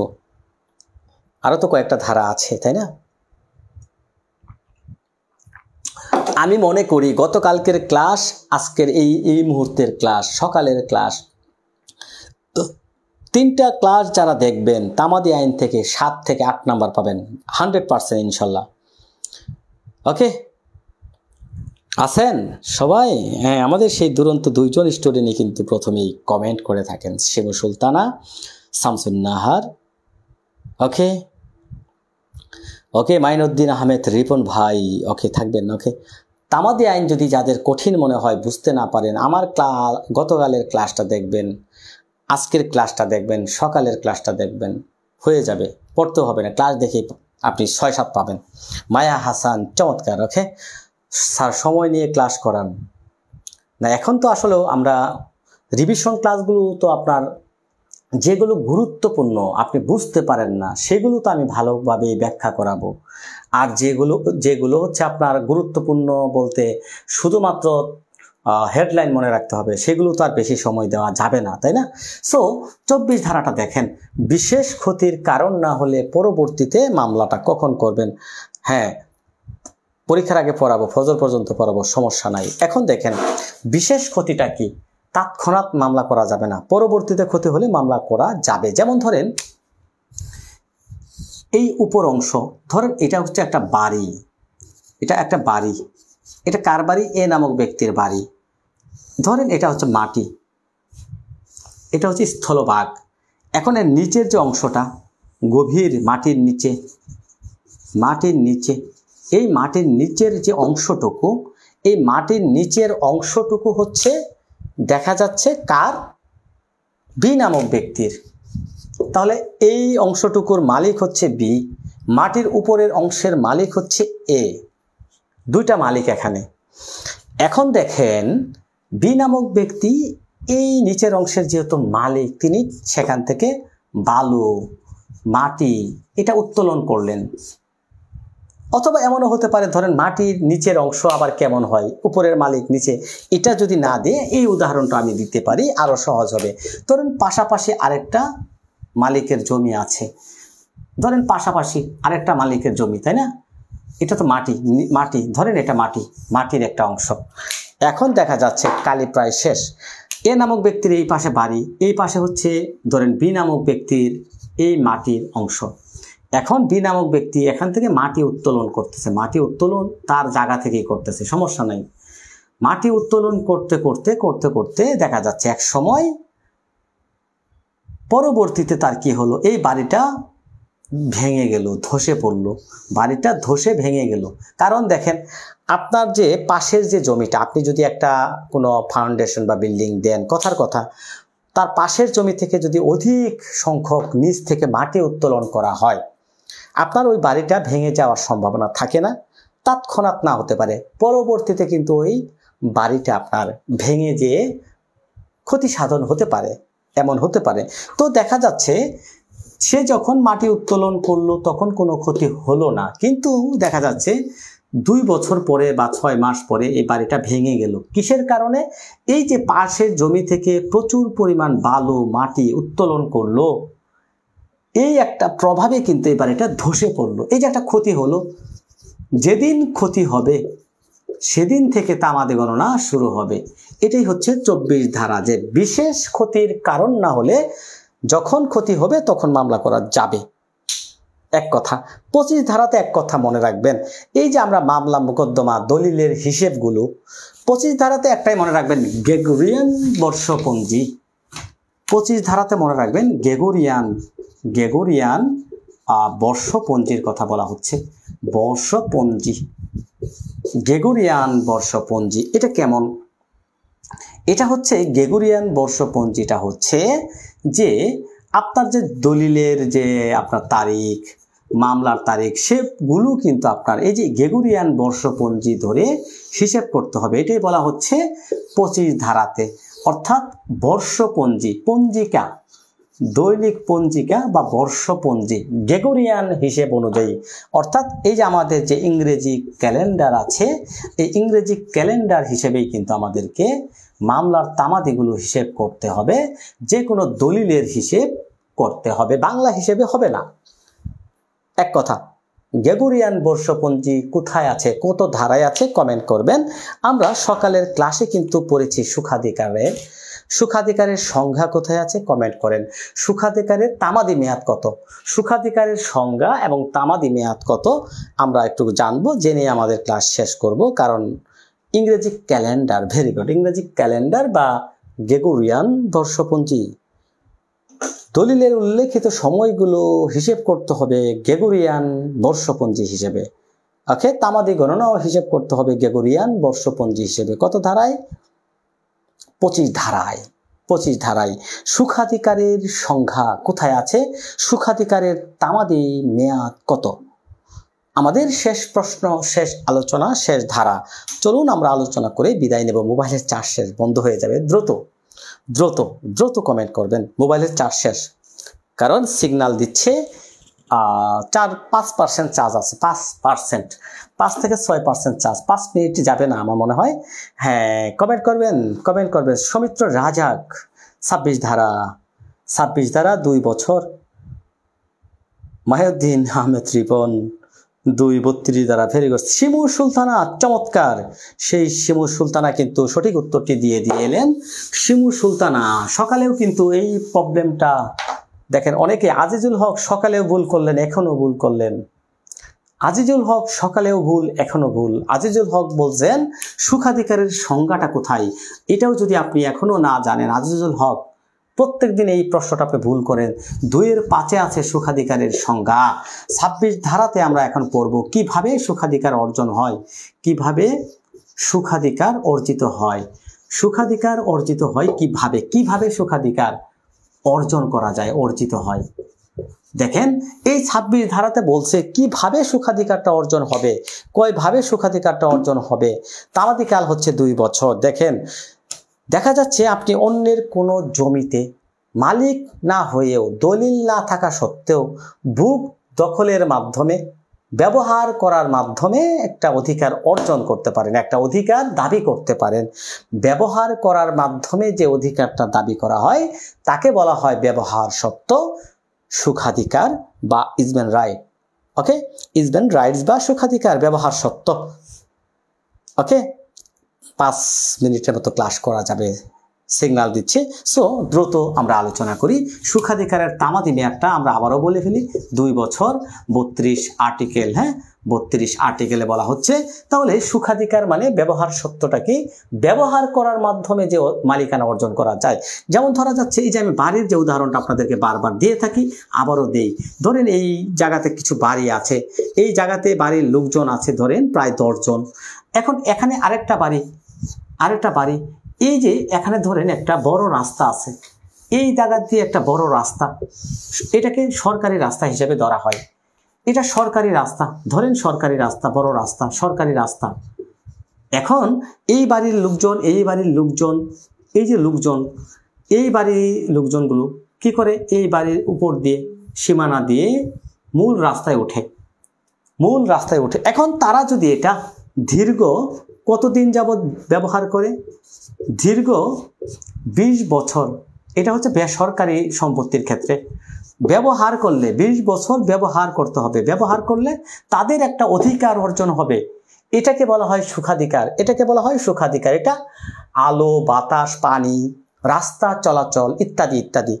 এটা হতে হবে অবশ্যই মূল মালিকের বিনা বাধায়, প্রকাশ্যভাবে, সর্বলোকের জ্ঞাতসারে, সুদীর্ঘকাল 20 বছর যাবৎ যদি কেউ এটা ব্যবহার করে, তাহলে কি বললাম, মালিকের বিনা বাধায়, সর্বলোকের জ্ঞাতসারে, প্রকাশ্যভাবে সুদীর্ঘ 20 বছর যাবৎ বেসরকারি সম্পত্তিতে কেউ যদি একাধারে চলাচল, আলো বাতাস, পানির ব্যবহার করে, এই যে একটা অধিকার সৃষ্টি হবে, এই অধিকারকে বলা হয় সুখাধিকার বা ইজমেন রাইটস। আর এটা যদি বেসরকারি সম্পত্তি না হয়ে সরকারি সম্পত্তি হয় তাহলে এটা হবে 60 বছর। এটা হচ্ছে ব্যবহারের একটা অধিকারের সময়। অনেকে এটাকে তামাদি মেয়াদ বলে ভুল করে থাকেন। মামলা করার তামাদি মেয়াদ হচ্ছে 2 বছর। ব্যবহার করতে হবে 20 এবং 60। 28 ধারাতে জবরদখলের কথা বলা হচ্ছে, 29 ধারাতে যে কথাটা বলা হচ্ছে দেখবেন সেভিংস বা সংরক্ষণের কথা। একটু পড়ে নেবেন। মোবাইল বন্ধ হচ্ছে, হয়তোবা বন্ধ হয়ে যাচ্ছে, চিউ চিউ চিউ করতেছে।